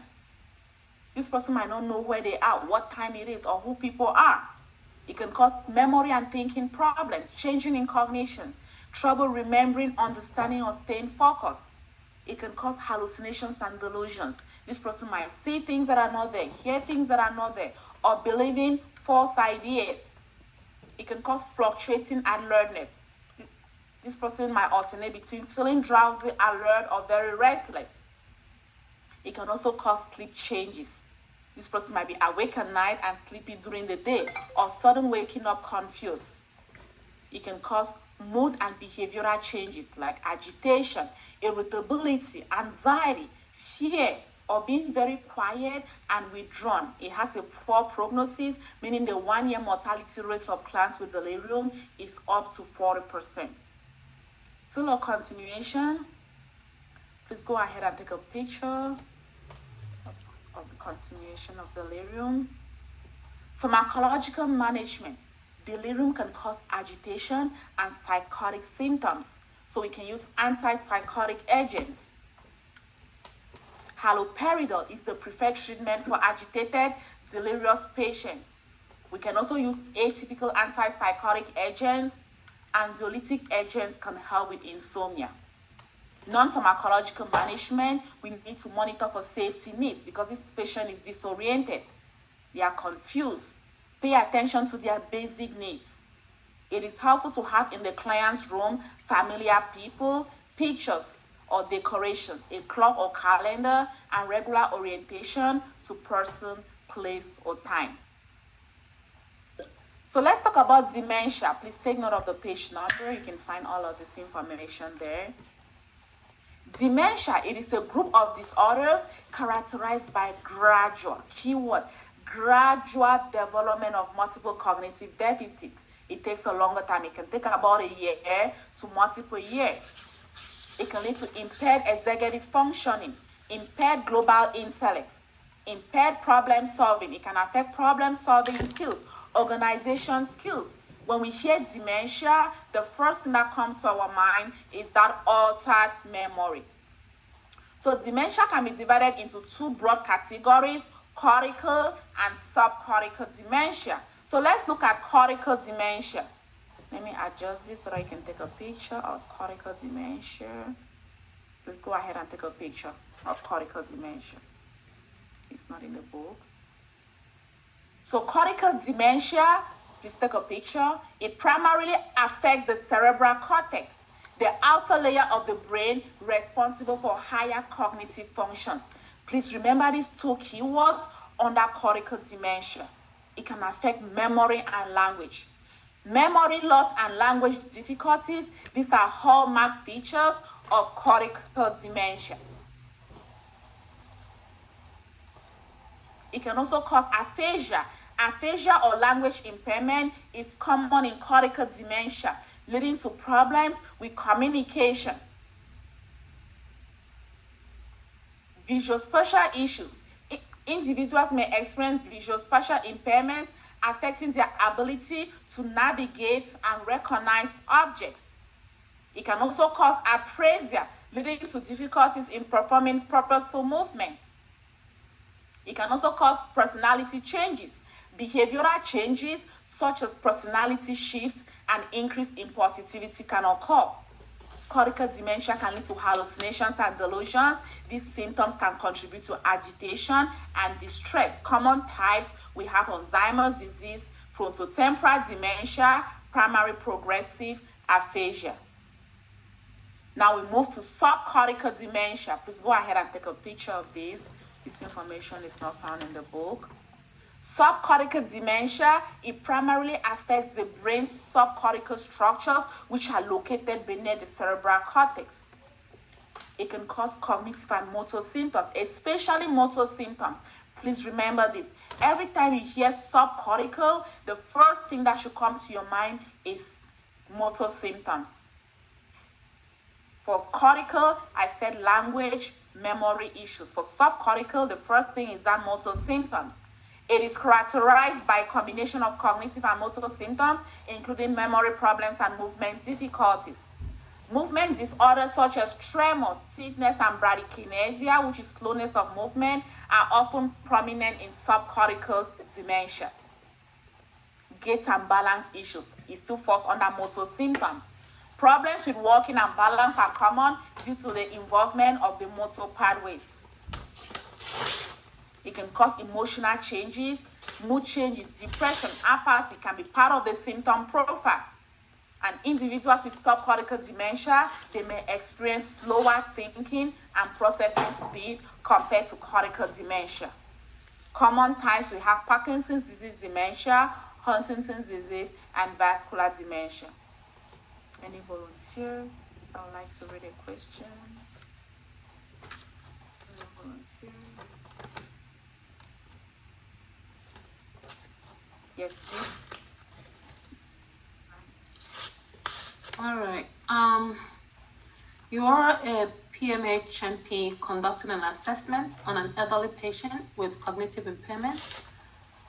Which of the following clinical findings will help you differentiate subcortical dementia from cortical dementia? A. Severe memory deficits and difficulty recalling recent events. B. Impaired language abilities, including difficulty with speech and comprehension. C. Slowness in movement, tremors, and difficulty with fine motor tasks. And then D. Profound personality changes and disinhibition. All right, so from what we just learned, subcortical dementia involves motor disorders. So I will eliminate A, severe memory deficit, difficulty recalling recent events. Also eliminate D, I would choose C, slowness in movement, tremors, and difficulty with fine motor tasks.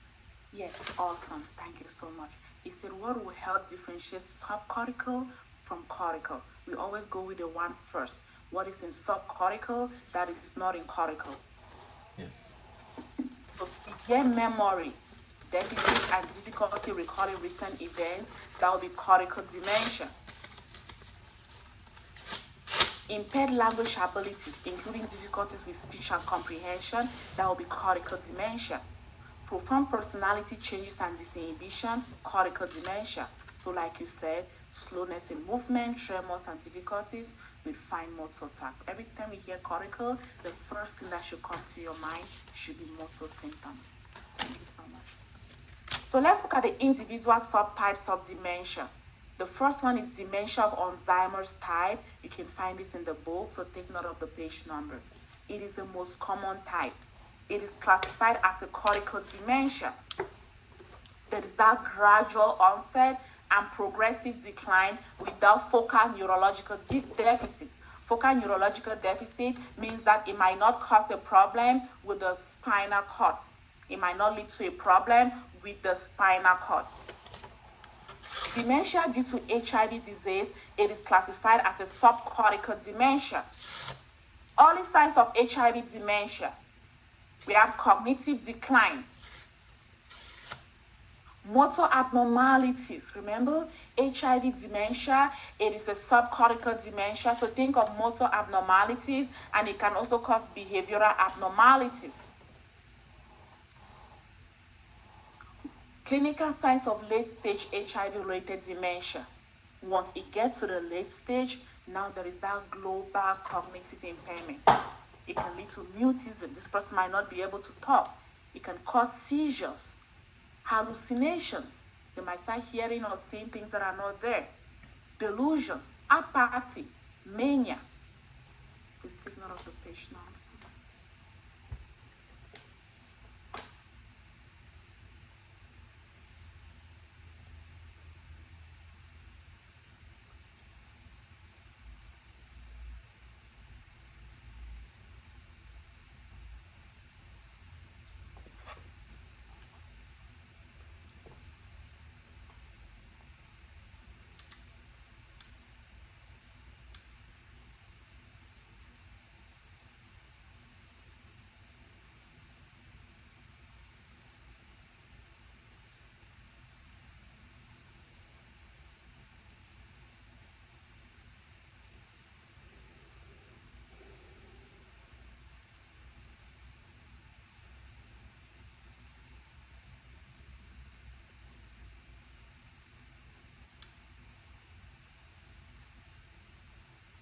So let's look at Lewy body disease. Please go ahead and take a picture of Lewy body. It presents with recurrent visual hallucination. It can cause Parkinson's features like bradykinesia, tremors. It can cause fluctuating cognitive impairment. Patients with Lewy body, they often exhibit deficits in executive function, including difficulties with learning, planning, organizing, problem solving, and decision making. Please take a picture. This information is not in the book. And Lewy body adversely reacts to antipsychotics, especially typical antipsychotics. Now we move to vascular dementia. It is the second most common type. It is primarily caused by cardiovascular disease. That is why it's called vascular and characterized by step declines. It is most common in men with pre-existing high blood pressure and cardiovascular risk factors. So the hallmarks of vascular dementia, on physical exam, using a stethoscope, you might notice carotid brutes using a stethoscope. If that patient had to undergo an eye exam, you might notice fundoscopic abnormalities. If they had to undergo a chest ray, we might notice enlarged cardiac chambers. Then we move to Pick's disease. Please take note of the page number. You can find all of this in the book. Pick's disease, it is also known as frontotemporal dementia or frontal lobe dementia. Please remember, most of the times they might not use the word Pick's disease. Most of the times they might either use frontotemporal dementia or frontal lobe dementia. It is more common in men. So let's reflect back on the functions of the frontal lobe. One of the functions of the frontal lobe is to help regulate personality, behavior, speech expression. So if someone has a frontal lobe dementia, those functions can become affected. The personality, the behavior, the ability to express themselves clearly can become affected. So because of that, their speech might become slurred, especially in the early stage. Cognitive changes can occur in later stages. Then we move to Huntington's disease. It is a subcortical type of dementia. The moment you hear subcortical, the first thing that should come to your mind is motor abnormalities. It is characterized mostly by motor abnormalities. There is that psychomotor slowing and difficulty with complex tasks. This falls under motor abnormalities. And it has a high incidence of depression and psychosis. So I'm going to pause in case you're taking note of the page numbers before we continue.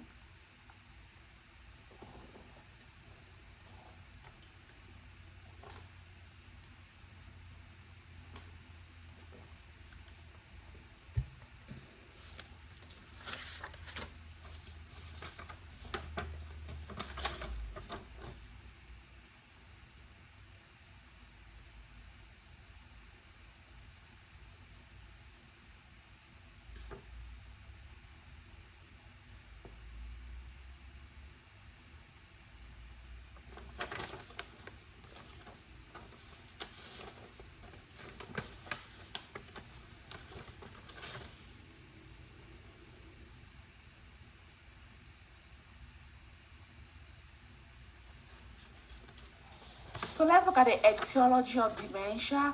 Please go ahead and take a picture of this. Take a picture, please. Diffuse cerebral atrophy and enlarged ventricles can lead to dementia of Alzheimer's type. Even decreased acetylcholine and norepinephrine levels can lead to that. That stands for dementia of Alzheimer's type. Even genetic loading, family history of dementia and first-order relatives can increase that risk. Psychosis and agitation in dementia, we want to try non-pharmacological therapies first. There is this black box warning that antipsychotics can cause a lot of adverse effects, even increase mortality in patients that have dementia. So that is why we try non-pharmacological therapies first.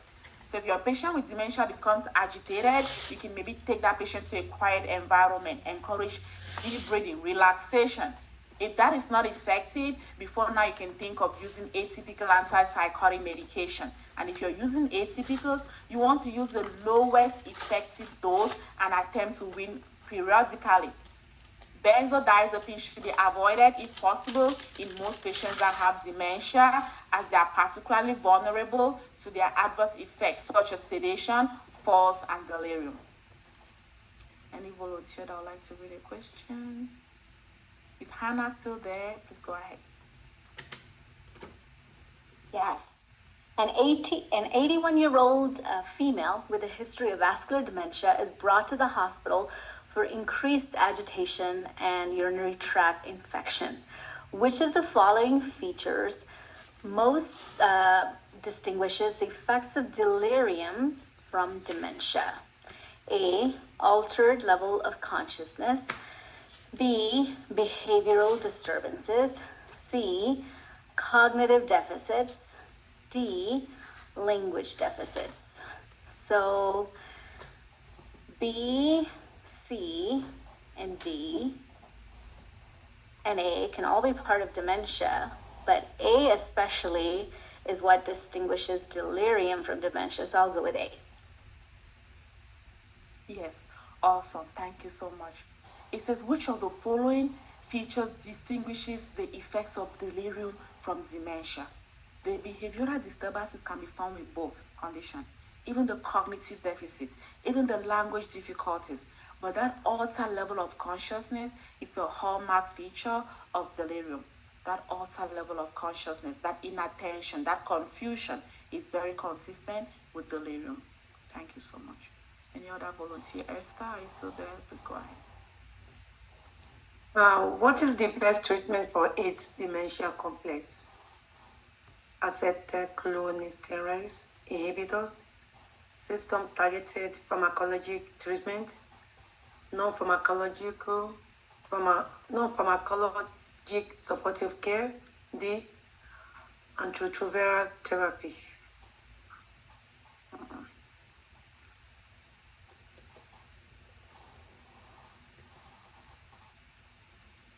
I'll go with D.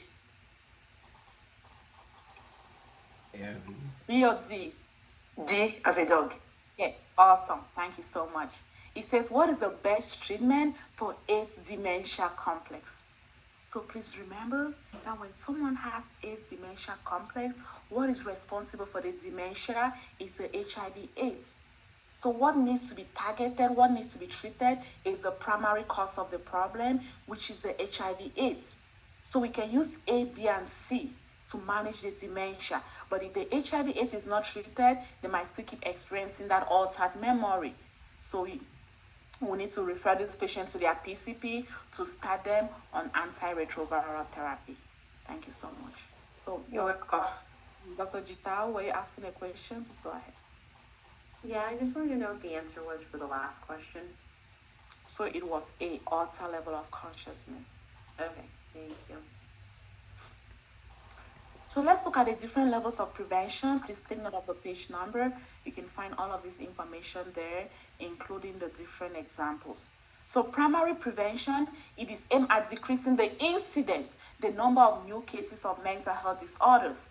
If the goal of prevention is to decrease the number of new cases of a problem, that is primary prevention. For example, stress management classes for graduate students, smoking prevention classes, because we want to decrease the number of new cases of people who smoke. Secondary prevention, it is aimed at decreasing the prevalence the number of existing cases of mental disorders. Any form of screening falls under secondary prevention. Telephone hotlines. If we have to call the telephone hotlines, they'll ask us questions, they'll screen us. Any form of brief intervention also falls under secondary prevention, like crisis intervention. Disaster responses. If a disaster occurs, we need to screen the victims and provide some form of brief intervention that will be under secondary prevention. Now, when it comes to tertiary prevention, this person already has that mental illness. We want them to live a better life with their mental illness. For example, if someone has schizophrenia and you're prescribing them antipsychotics is a tertiary prevention because it can help decrease disability and severity. So tertiary prevention is aimed at decreasing the disability and severity of the mental disorder. Even when you're providing rehabilitative services, tertiary prevention can help avoid or postpone any complications. For example, day treatment programs. Let's say maybe this person has an alcohol use disorder and you want them to attend a day treatment program. That day treatment program is a tertiary prevention because they can learn rehabilitation. Case management for physical, housing, or vocational needs. Social skills training is also tertiary prevention. Any volunteer I would like to rate? Any volunteer? Yes, Sona, please go ahead. A community has an unusually high incidence of depression and drug use among the teenage population. The public health nurses decide to address this problem in part by modifying the environment and strengthening the capabilities of families to prevent the development of new cases of depression and drug use. What is this an example of? A, primary prevention, B, secondary prevention, C, tertiary prevention, and D, protective factorial prevention. So public health, let's see, modifying the environment and strengthening capabilities of families to prevent the new development and cases. So if we're working on prevention, we, in this case of any new cases, I would say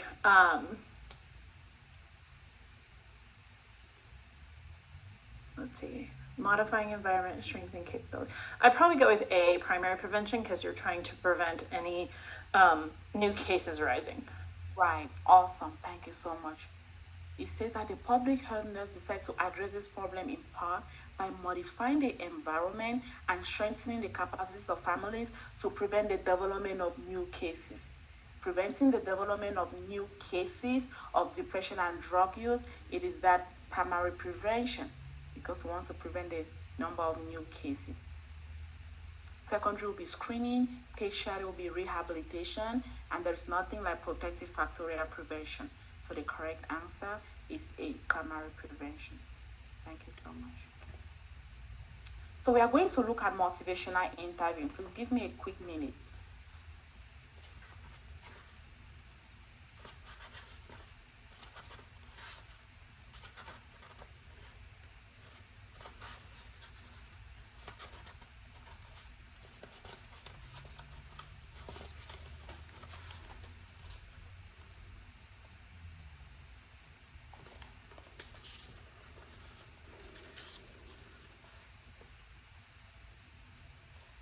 So motivational interviewing is another very important part of this class. It is our last topic for the day. So please stay to the very end because it's very important. You're most likely to get questions on motivational interviewing. And for every topic that we covered today, you can find questions in the Q bank on that. But in the Q bank, the questions are divided into domains. So you're going to find a lot of questions on the scientific foundations and advanced practice skills for every single topic we've covered today. So most of the information on motivational interviewing is not found in the book. So please remember to take a picture as I go through the different sections of motivational interviewing. So please go ahead and take a picture. Motivational interviewing, it is a focused goal-directive therapy. Please take a picture. It builds on the trans-theoretical model of change. We are yet to see what the trans-theoretical model of change is about. Motivation is elicited from the client. Motivational interviewing, it was initially developed to help patients that have alcohol or substance use disorders, to motivate them to change. But now you can use it to help with any behavior change. It is non-confrontational. You want to listen with a patient-centered, empathic approach. You want to empower your patient. Your patient must understand that he is in control of his actions, and any change he desires will require.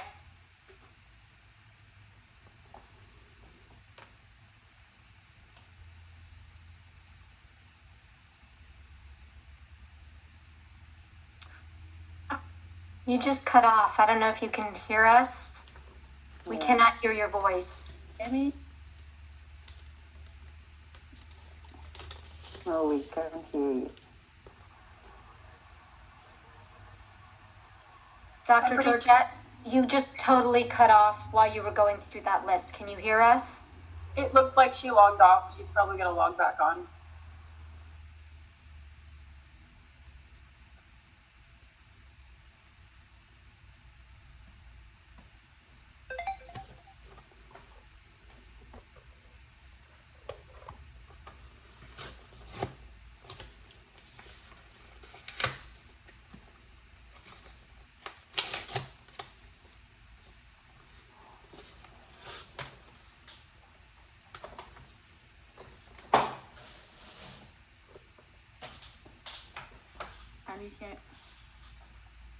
Can you hear me now? Yes. Yes.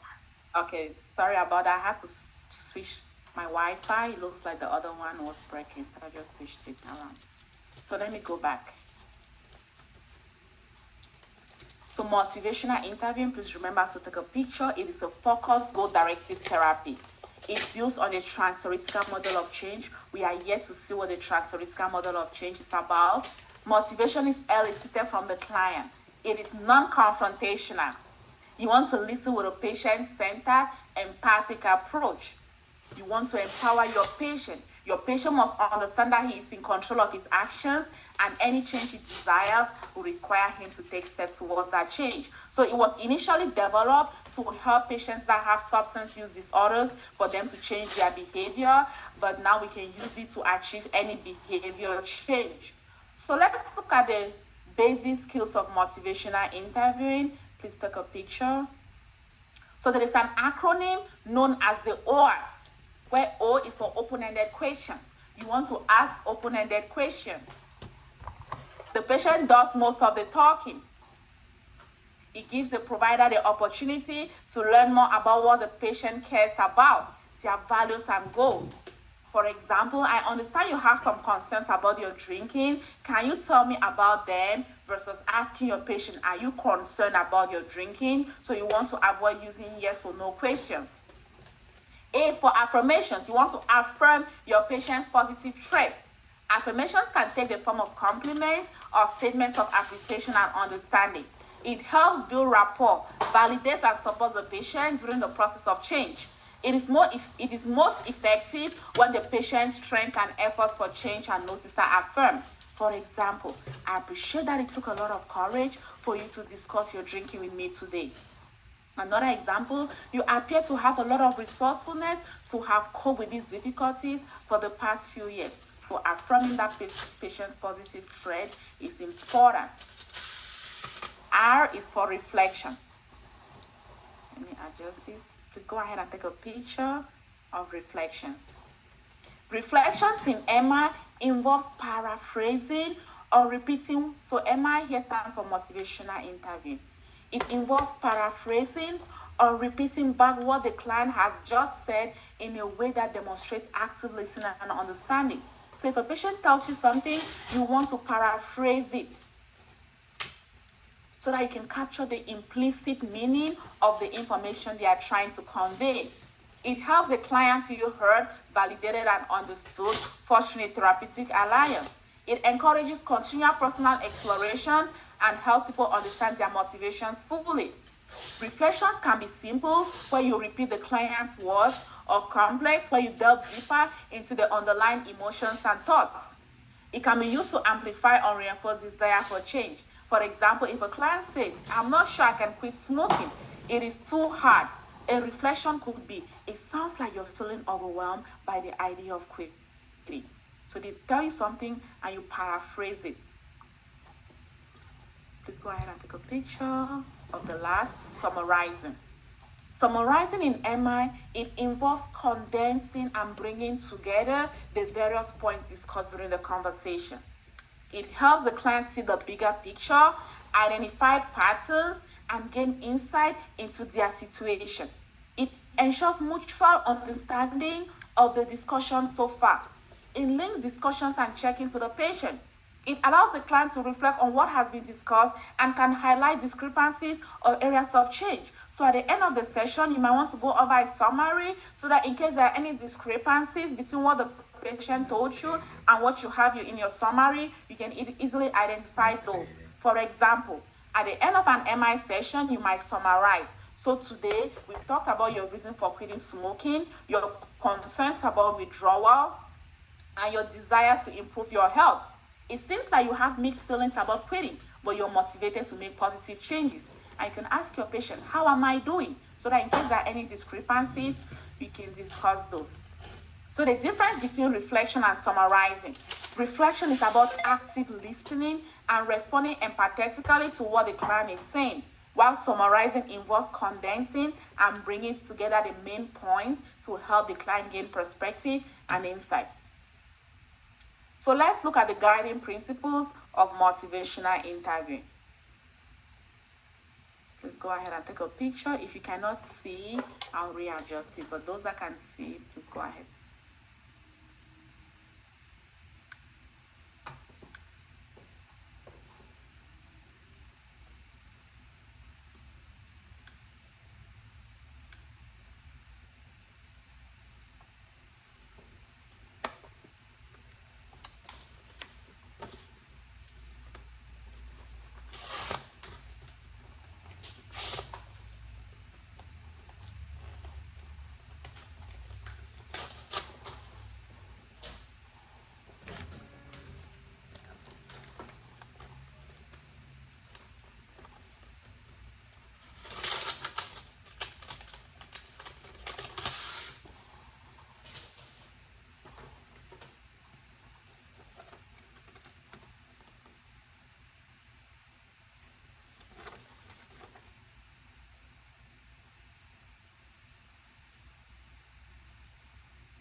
So the guiding principles of motivational interviewing.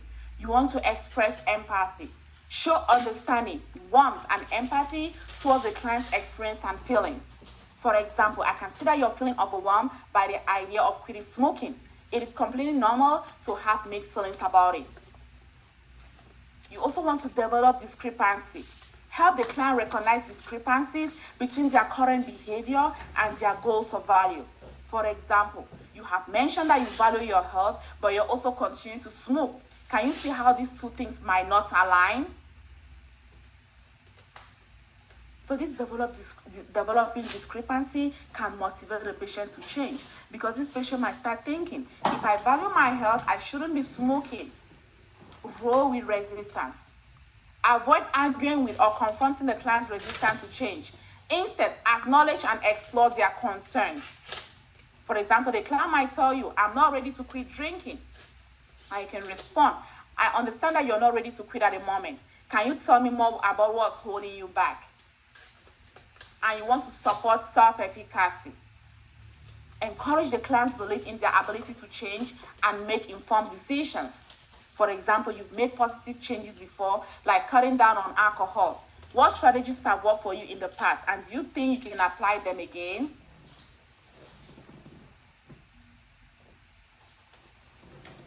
So you want to let them know that change is attainable. and enhance motivation. Enhancing motivation means that you're going to use a different skills of motivational interviewing, like reflective listening, open-ended questioning, affirming their positive trait. So we saw that motivational interviewing builds on the transtheoretical model of change. So let's see what the transtheoretical model of change is all about.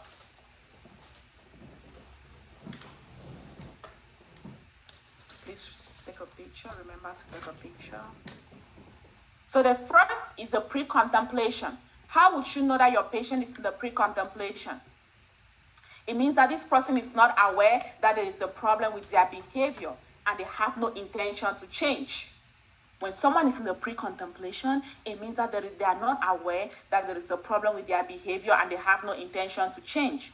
So your action step is to provide information and feedback to raise their awareness of the problem and the possibility of change. Do not give prescriptive advice, meaning telling them what to do, because this patient will be wondering, why are you giving me all of this advice? Your goal here is to give them information that can raise their awareness of the problem. So these are some questions you can ask. Remember, you don't have to memorize these questions. Your main goal here is that whatever question you're asking them, it should be a question that can help raise their awareness of the problem. For example, tell me about your current substance use. How often do you use and what substances are you using? How do you feel about your drug or alcohol use? Are there any aspects of it that concern you? Where does the use of drugs or alcohol fit into a typical day? What do you think would happen if you stop drinking alcohol today? The next is the contemplation. Please remember to take a picture.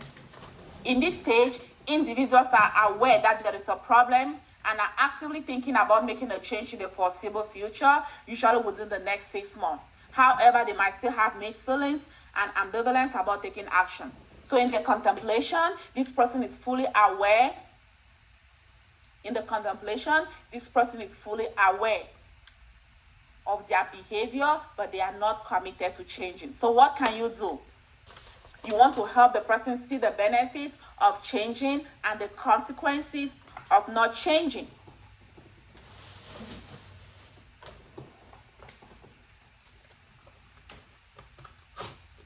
So you can ask them, it sounds like you have mixed feelings about your substance use. Can you tell me about the reasons you might want to change and the reasons you might want to continue? What are some benefits you see in reducing or quitting your substance use? And what are some challenges or drawbacks you anticipate?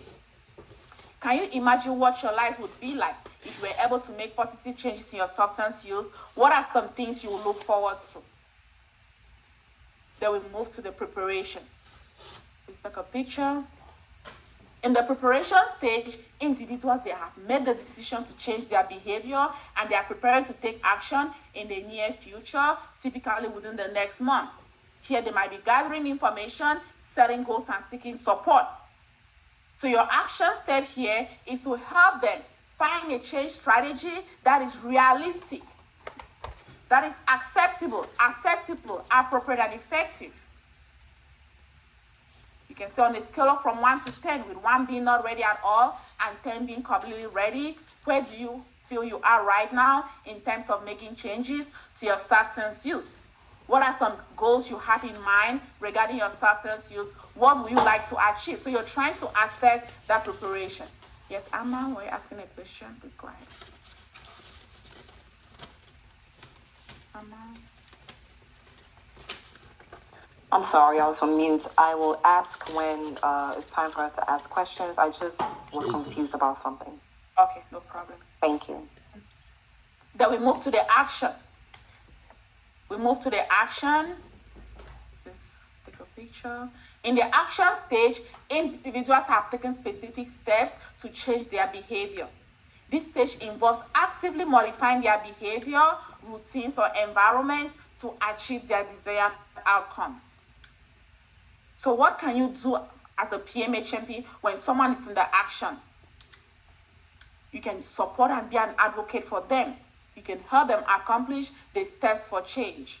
So you can ask them, what actions have you taken so far to reduce or quit using substance or alcohol? Can you tell me about your progress? How has your experience been with the treatment or therapy you've been involved in? particularly helpful.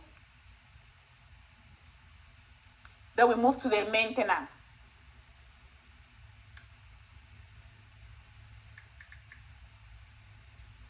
Just remember to take a picture. In the maintenance stage, individuals have successfully changed their behavior and they are focused on preventing relapse.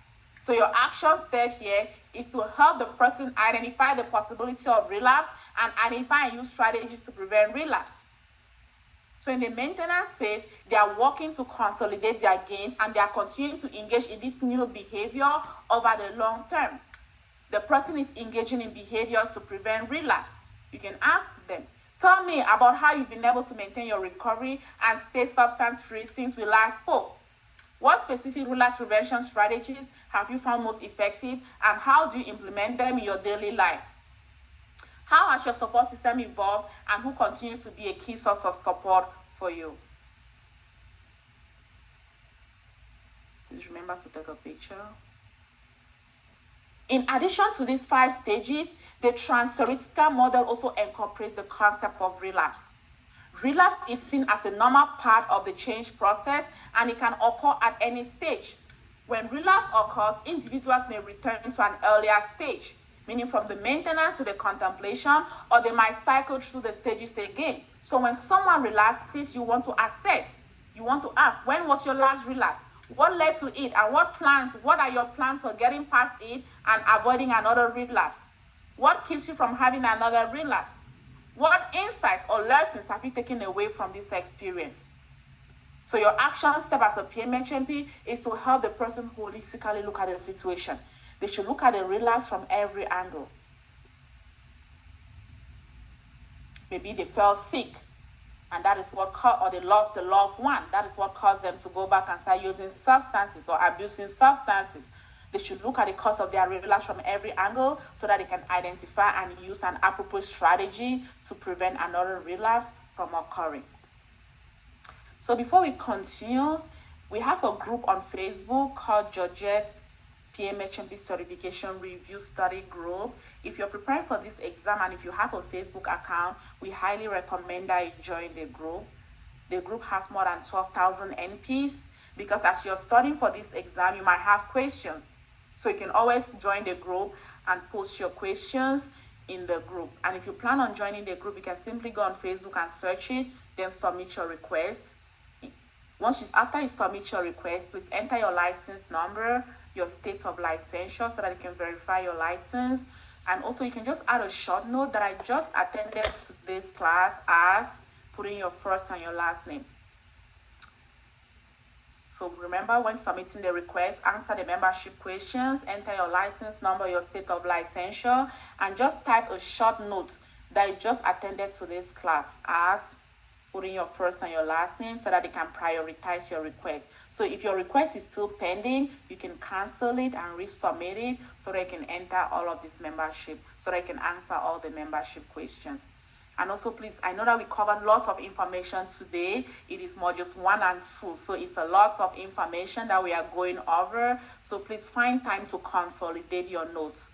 We have a study plan that is available for free download on the website that you can take a look at it. So find time to go back, go to the book and find the topics that we've referred, go back and get that information, because closer to your exams, you want to have all of it in, you want to have all your notes in a single notebook. And remember that you're not wasting time. If you're going back to rewrite that information, you're not wasting time. If you go back to those pictures that you've taken, go back and try to transfer them. You can either type or you write them in your notebooks. By the time you're done writing information on neuroleptic malignant syndrome, you'll see that it's also going to help you retain that information. So you're not wasting time by doing so. And that study plan can offer a guide, but what is most important is that consistency. When you're studying for this exam, you just want to be consistent. Make sure that every single day, especially if you're testing in less than a month, make sure that every single day you should at least study something very little so that you don't forget information. Any volunteer that would like to read a question? Any volunteer? Yes, Esther, please go ahead.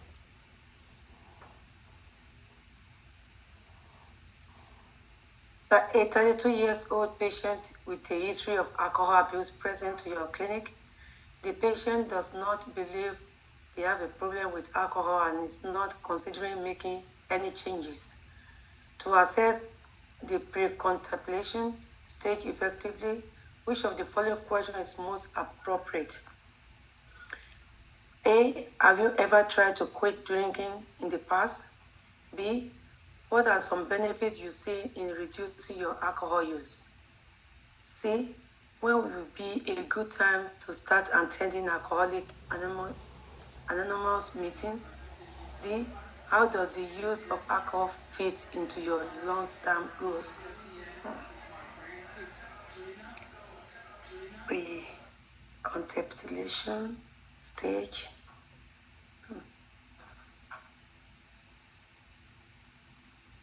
Have you ever tried to quit drinking in the past? What are some benefits? Pray at the beginning, like initial stage. Okay. To me, I will go with A. Excuse me. Thank you so much. So it says that, let's read the question one more time. It says that a 32-year-old patient with a history of alcohol presents to your clinic. The patient does not believe they have a problem with alcohol and is not considering making any changes. To assess, now it says, to assess the pre-contemplation stage effectively, which of the following question is most appropriate? A, have you ever tried to quit drinking in the past? Please remember that when someone is in the pre-contemplation, they don't even think that they have a problem. So someone who tries to quit is someone who has identified a problem and is trying to quit that problem. But in the pre-contemplation, they are not even aware that they have a problem. So we are going to eliminate A. B, what are some benefits you see in reducing your alcohol use? This would be a great question in the contemplation, because in the contemplation, they are fully aware, but they are not committed to changing. So you can start discussing the benefits and consequences. C, when would be a good time to start Alcoholics Anonymous meetings? Alcoholics Anonymous meetings for someone who is aware of the problem and is wanting to change that problem, but this person is not even aware. So the correct answer will be D. How does the use of alcohol fit into your long-term goal? Please remember that when someone is in the pre-contemplation, they are not aware that they have a problem and they are not considering making any changes. So you want to ask them a question that is going to raise their awareness of the problem. You want to ask them a question that is going to encourage self-exploration, because now that patient might start thinking, what is my long-term goal? Is alcohol really helping me achieve this long-term goal, or is it really fitting into my long-term goal? So this question D, it encourages self-exploration. So it is D. It invites the patient to reflect on their alcohol use in the context of their long-term goal without assuming that they are aware of the need for change. It encourages self-reflection and exploration of their current behavior. Any other volunteer that would like to read? Yes, Lisa, please go ahead. A patient tells a PMHNP, I went to my PCP and she told me my liver is working harder than it should and she thinks it might be due to drinking. I don't think I have a drinking problem, but I don't want to have any problems either. Can you give me the names of where Alcoholics Anonymous groups are located? I told my PCP I will try and cut back a bit. What stage of recovery does this patient stand? I think it sounds like even though they don't think they technically have a problem, they are aware of their problem and it sounds like they want to make changes. So I would say, A is pre-contemplation, B is contemplation, C is preparation, and D is action. I would say probably B, contemplation. Thank you so much. So this one is one. So it says that this patient tells a PMHNP, I went to see my PCP and she told me my liver is working harder than it should. And she thinks it might be due to drinking. I don't think I have a drinking problem, but I don't want to have any problems either. Can you give me the names of where AA groups are located, I told my PCP I'll try and cut back a bit. What stage of recovery does this patient stand? So in the pre-contemplation, they don't think they have a problem, and also they are not committed to changing. So we eliminate A, because even though this patient does not think they have a problem, they want to try and cut back a bit. If this patient did not want to change, they would have placed them under pre-contemplation. Now in the contemplation, they are fully aware of the problem, but they are not committed to changing. But in this question, this patient is not fully aware of the problem, but they want to change. In the contemplation, they are fully aware. But in this question, this patient is not fully aware, but they want to change. So eliminate B. So it is preparation. Because this patient says that, can you give me the names of where AA groups are located? I told my PCP I'll cut back a bit. This is part of preparing. Gathering those resources is part of that preparation. Once they start attending those AA meetings, once they reduce their alcohol intake, then we can place them under action.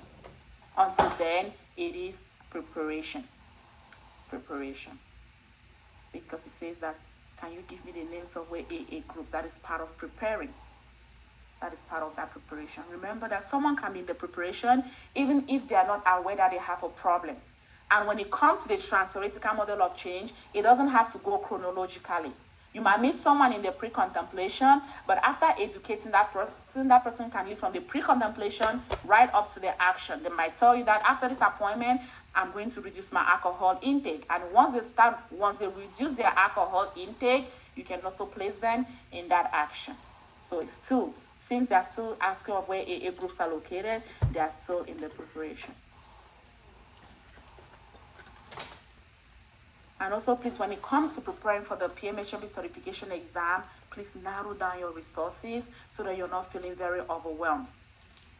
3, 4, 5 different resources, you might notice a lot of discrepancy, and you might not know what to go by for the purpose of the exams. In the last about 5 years, June of this year is making us about 5 years with this program. We've prepared more than 28,000 NPs successfully for this exam, and I will tell you that you should narrow down your resources and stay consistent and just keep trusting the process.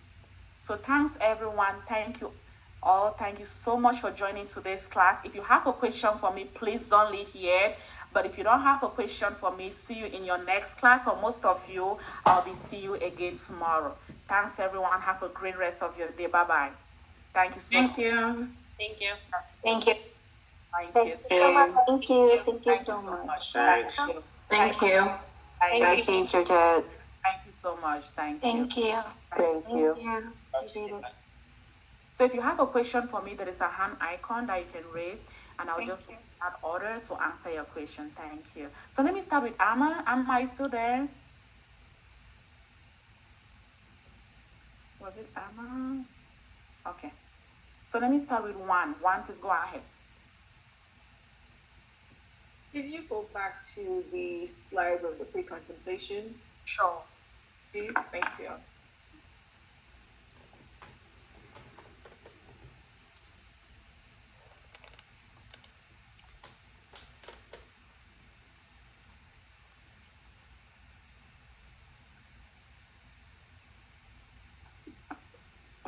Thank you very much. Thank you too.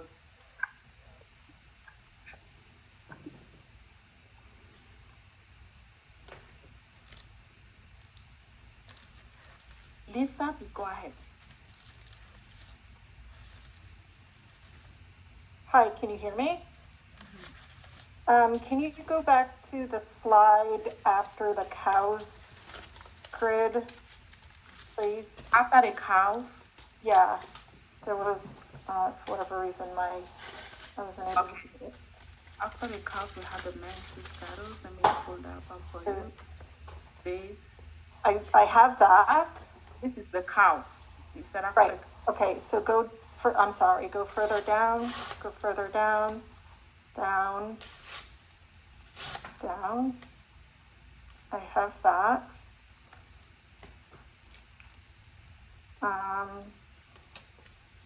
What is?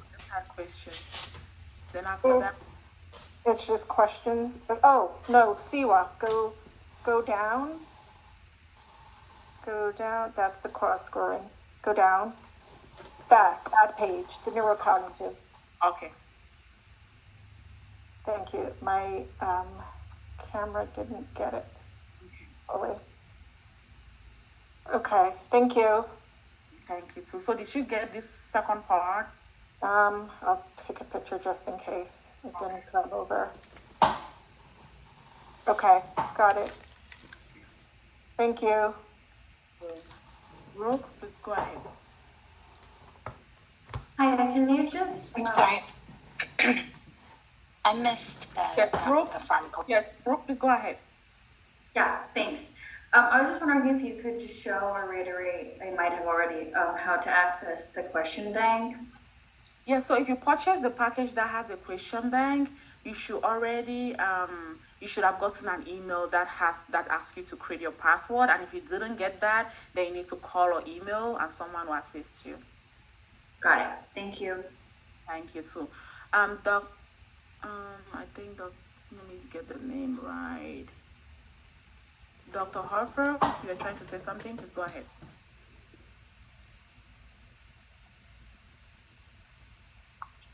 I think there may be a delay on my end, but I was just wondering if you could show the pharmacological management slide again. I didn't get a chance to take a picture before.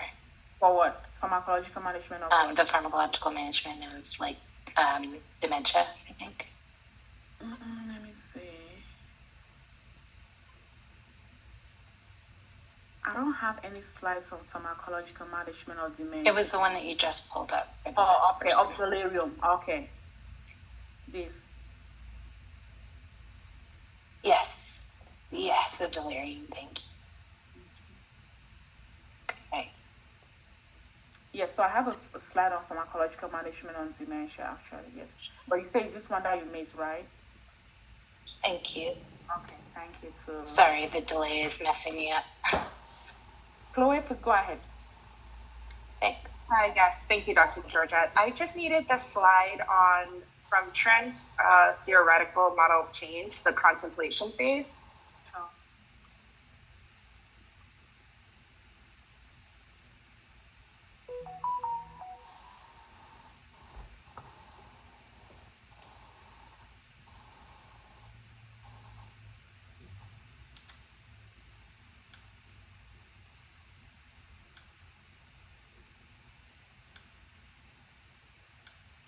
Yes, thank you. Okay. Did you get it? Yes, I did. Thank you very much. And I'll see you tomorrow. I'll see you tomorrow. Maylin, please go ahead. Is it Yes, Dr. Mylene. Mylene, okay, please go ahead. Yes, Dr. Georgette. So I purchased the last minute reviews for next Monday, but I don't have a date for my exam. So can I reschedule it or just take the course anyway? Oh yeah, you can reschedule it. So just go back to that email. If you've already scheduled it, go back to that email. Scroll all the way to the end of that email. You'll find where to change schedule. Thank you. Thank you. Have a good day. I'll see you tomorrow. I'll see you tomorrow. Is it Foy? Please go ahead. Yes, I just missed the number 4, I think the action phase on the trans theoretical model. Okay.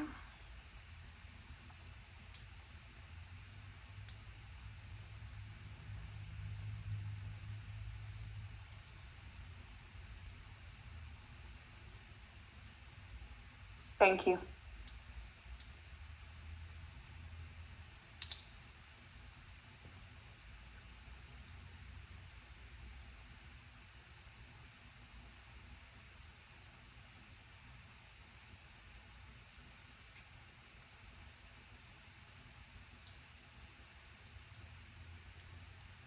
Did you get it? Yes, thank you. Sean, please go ahead. Hi there. Can you reshare the info on the PB book that you were referring to? Shall I show the picture? This is it. Yeah. So the 4th edition. Got it. Okay, that's what I call the purple book. Yes.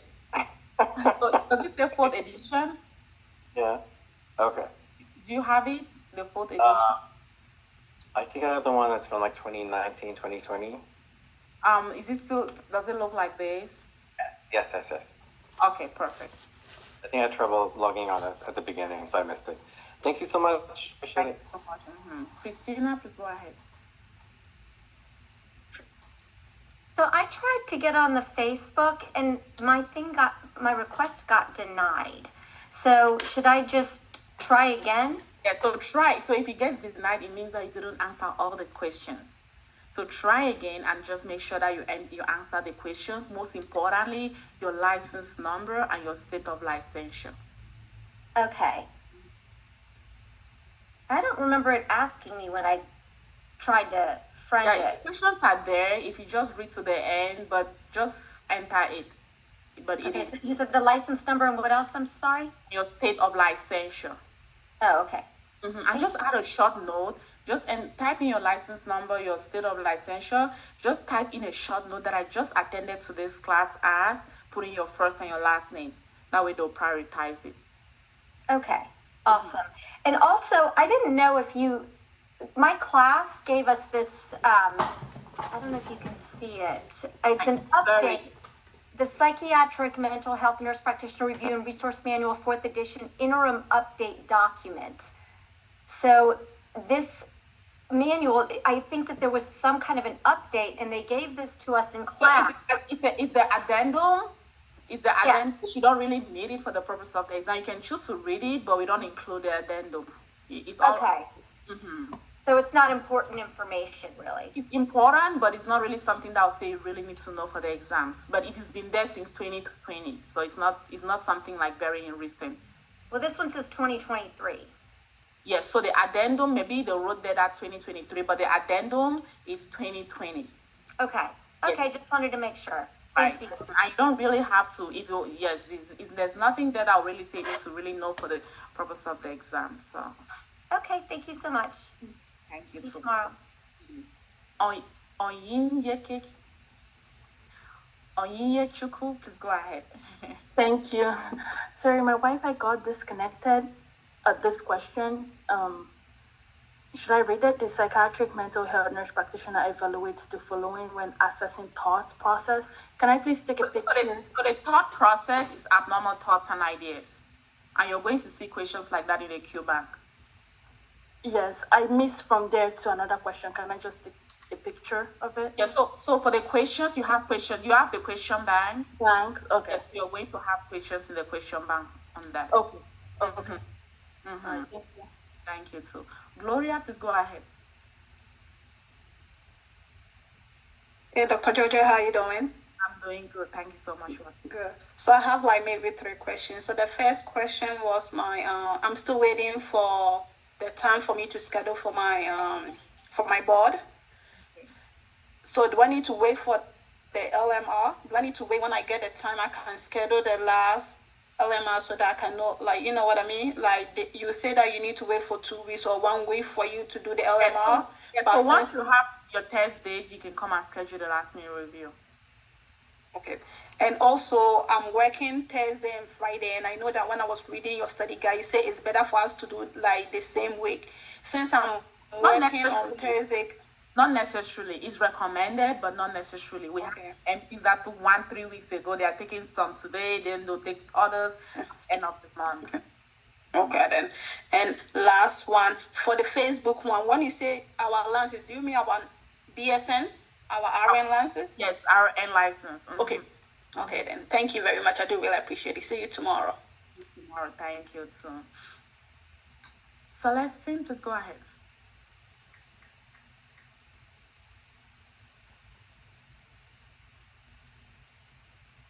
Celestine, please go ahead. Robert, please go ahead. All right, I think she probably got out. I don't know what happened there. Could you just go back? I think I just missed a picture on the dystonia. You know, like the EPS symptoms. Yeah. Let me pull that up.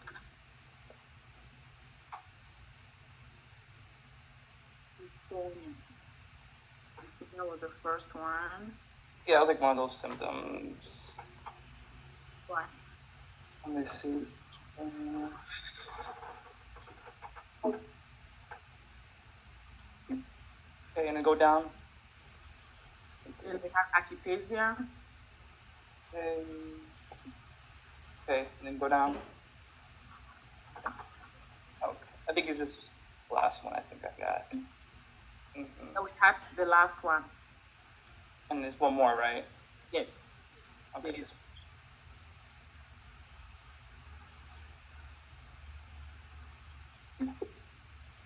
And then, yeah, that's good, Dr. Georgette. And I guess I have similar question to the other, two other students, about the LMR thing. Like, I know I'm scheduled for June 9th, but like, I'm not tested yet. You don't have to wait until they give me. Yes, but the thing is, it can be tricky because you might have your ATT, but then you want to test, and there is no LMR class maybe in 2-3 weeks. Yeah. Oh, okay. I saw 22nd. You have one, right? Yes, we have one on the 22nd. Let me confirm that. Yeah, I think I saw. I don't know if it's day shift or evening shift. Yes, we have one on Sunday, the 22nd, and it's in the morning, 12 p.m. Eastern, 11 a.m. Central.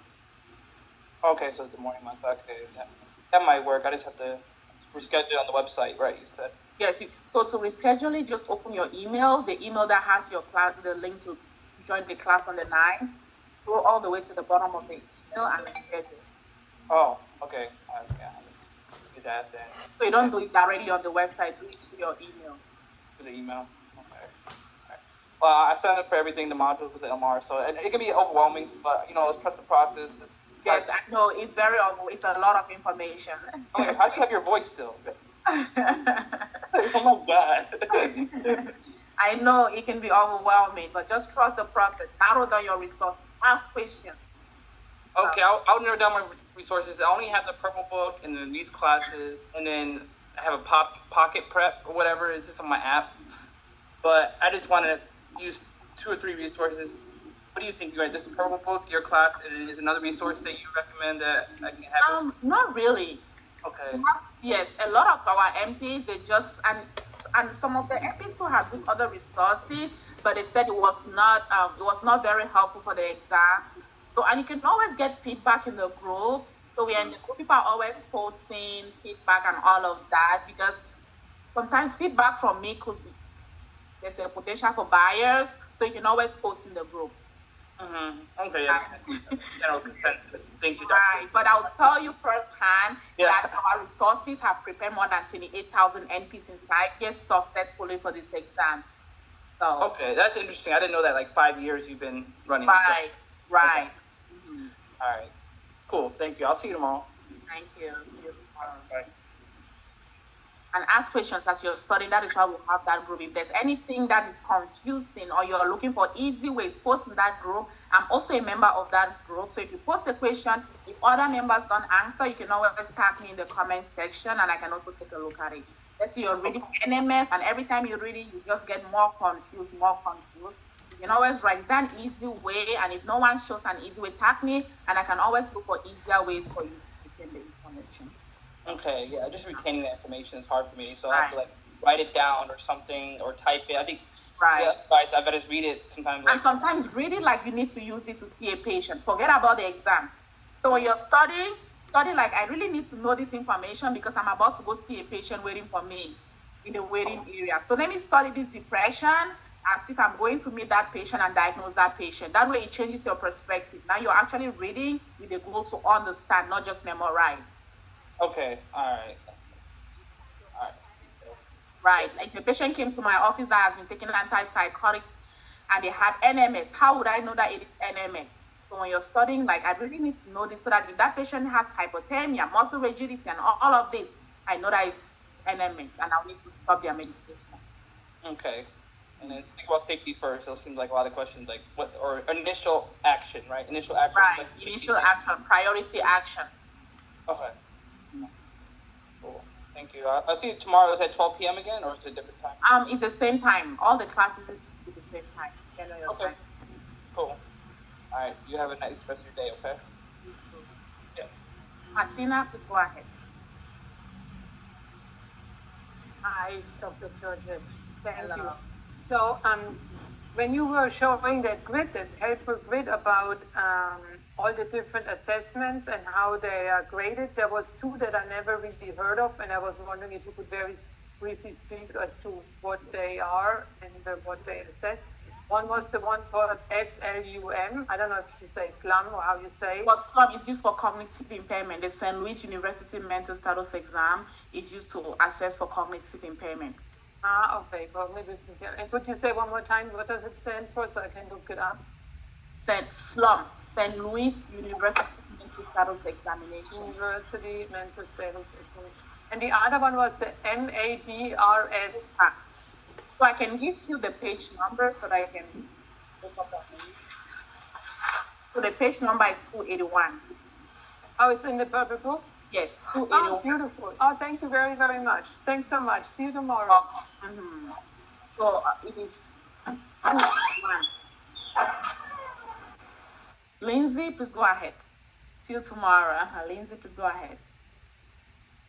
Hello, I was going to see if you would mind showing me the slides for the trans-theoretical model of change, the contemplation, and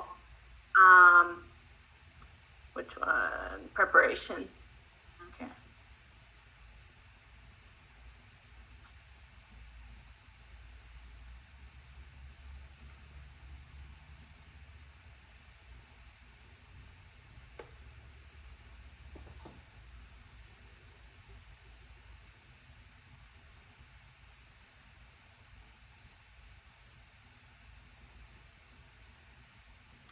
Did you get a picture? Yes, thank you. Preparation.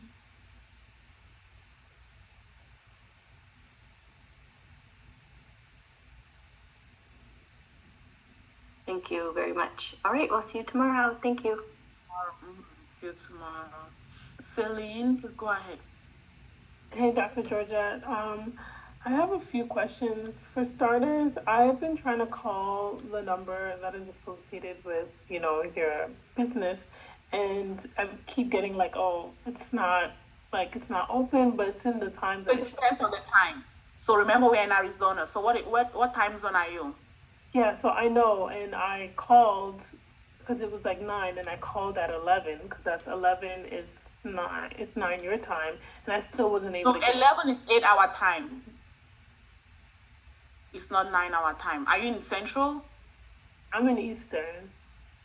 Oh, so 11 your time, which is 11 o'clock your time, is going to be 8-hour time. So we are still not open. Okay, well, we are 3 hours. Okay, well, my question is to start with, I purchased everything, so I only got message, so I signed up for today. I thought I signed up for the week, but it looks like I only signed up for one day, and I want to try to sign up for tomorrow. And the rest. Okay.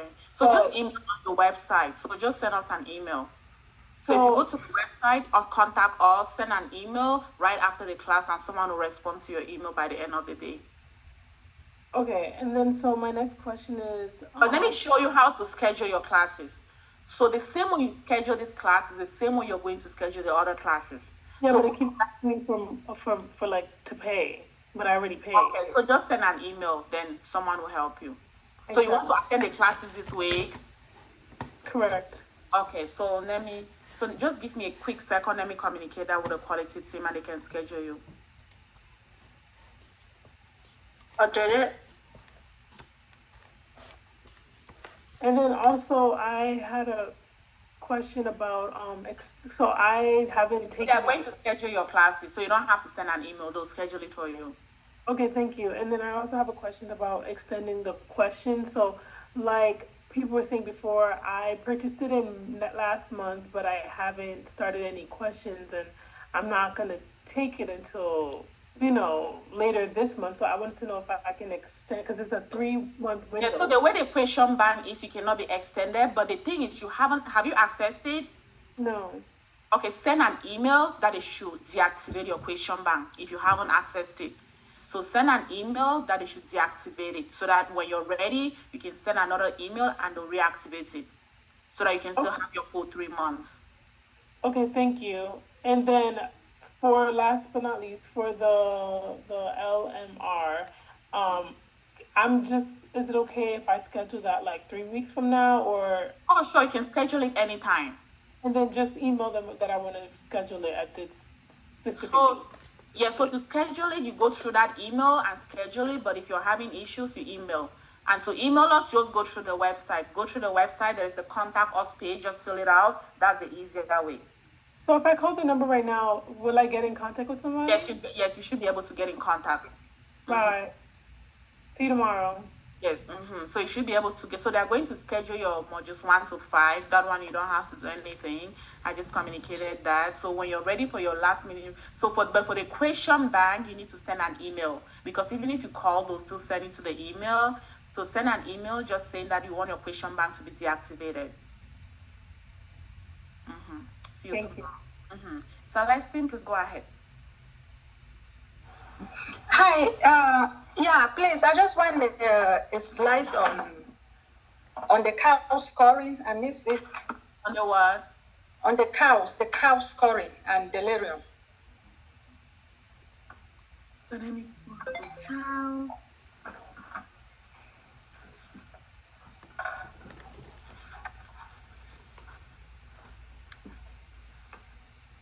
Yes.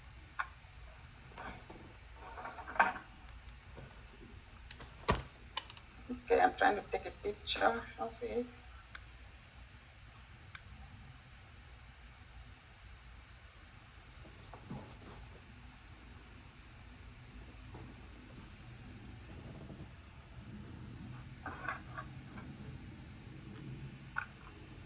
And delirium, please. I got the cows.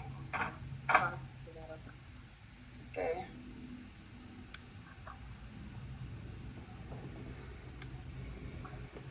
Okay.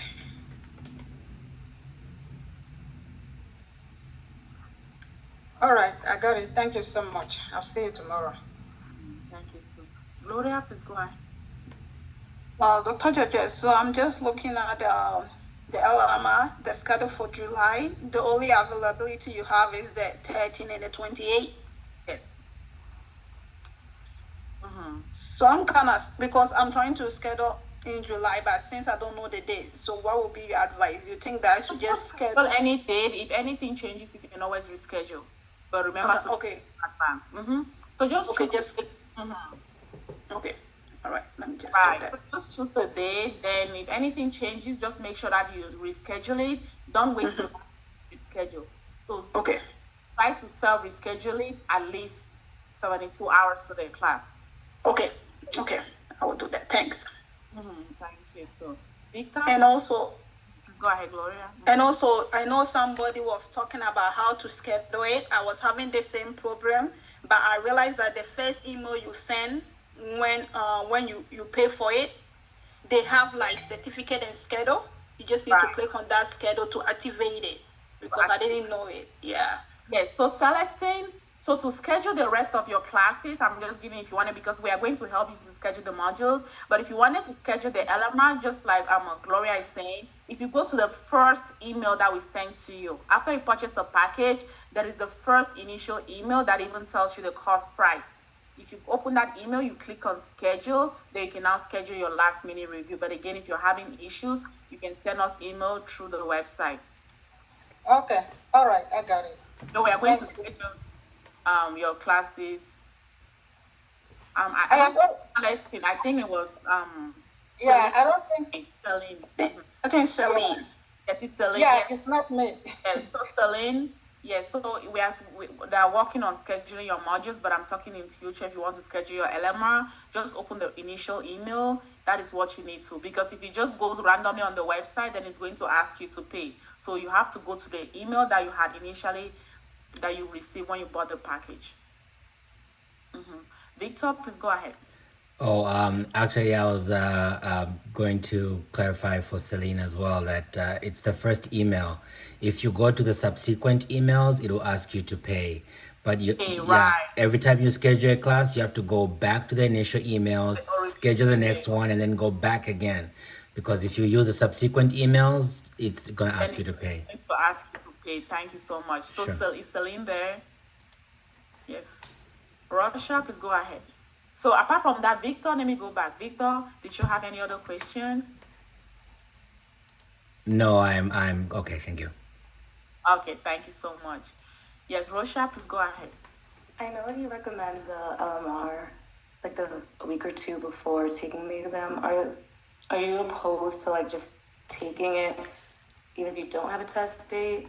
Yeah, you can take it. We have MPs that do that all the time within a month or two. Even though we recommend that, it doesn't really mean that if you don't take it within that time frame, you're not going to pass. So yes, we've had MPs that have taken it a month or two before their exams and they still pass. What is most important is for you to review the information, understand it, and don't get yourself confused or overwhelmed. Okay, perfect. Thank you. Thank you too. So yes, sure, you can take it within a month of your exam, so take it and just keep reviewing so you know when to test. Mukabat, please go ahead. Mukabat, are you there? Mukabat, we can't hear you. Alrighty, so that brings us to the very end of today's class. As you're studying, if anything comes up, you can always bring it up and I'll be more than happy to brainstorm on it in the next session. So Hannah, were you saying something? Yes, I just had a question. This is back like at the very beginning about the lithium and the diuretic. So I know one of the answer choices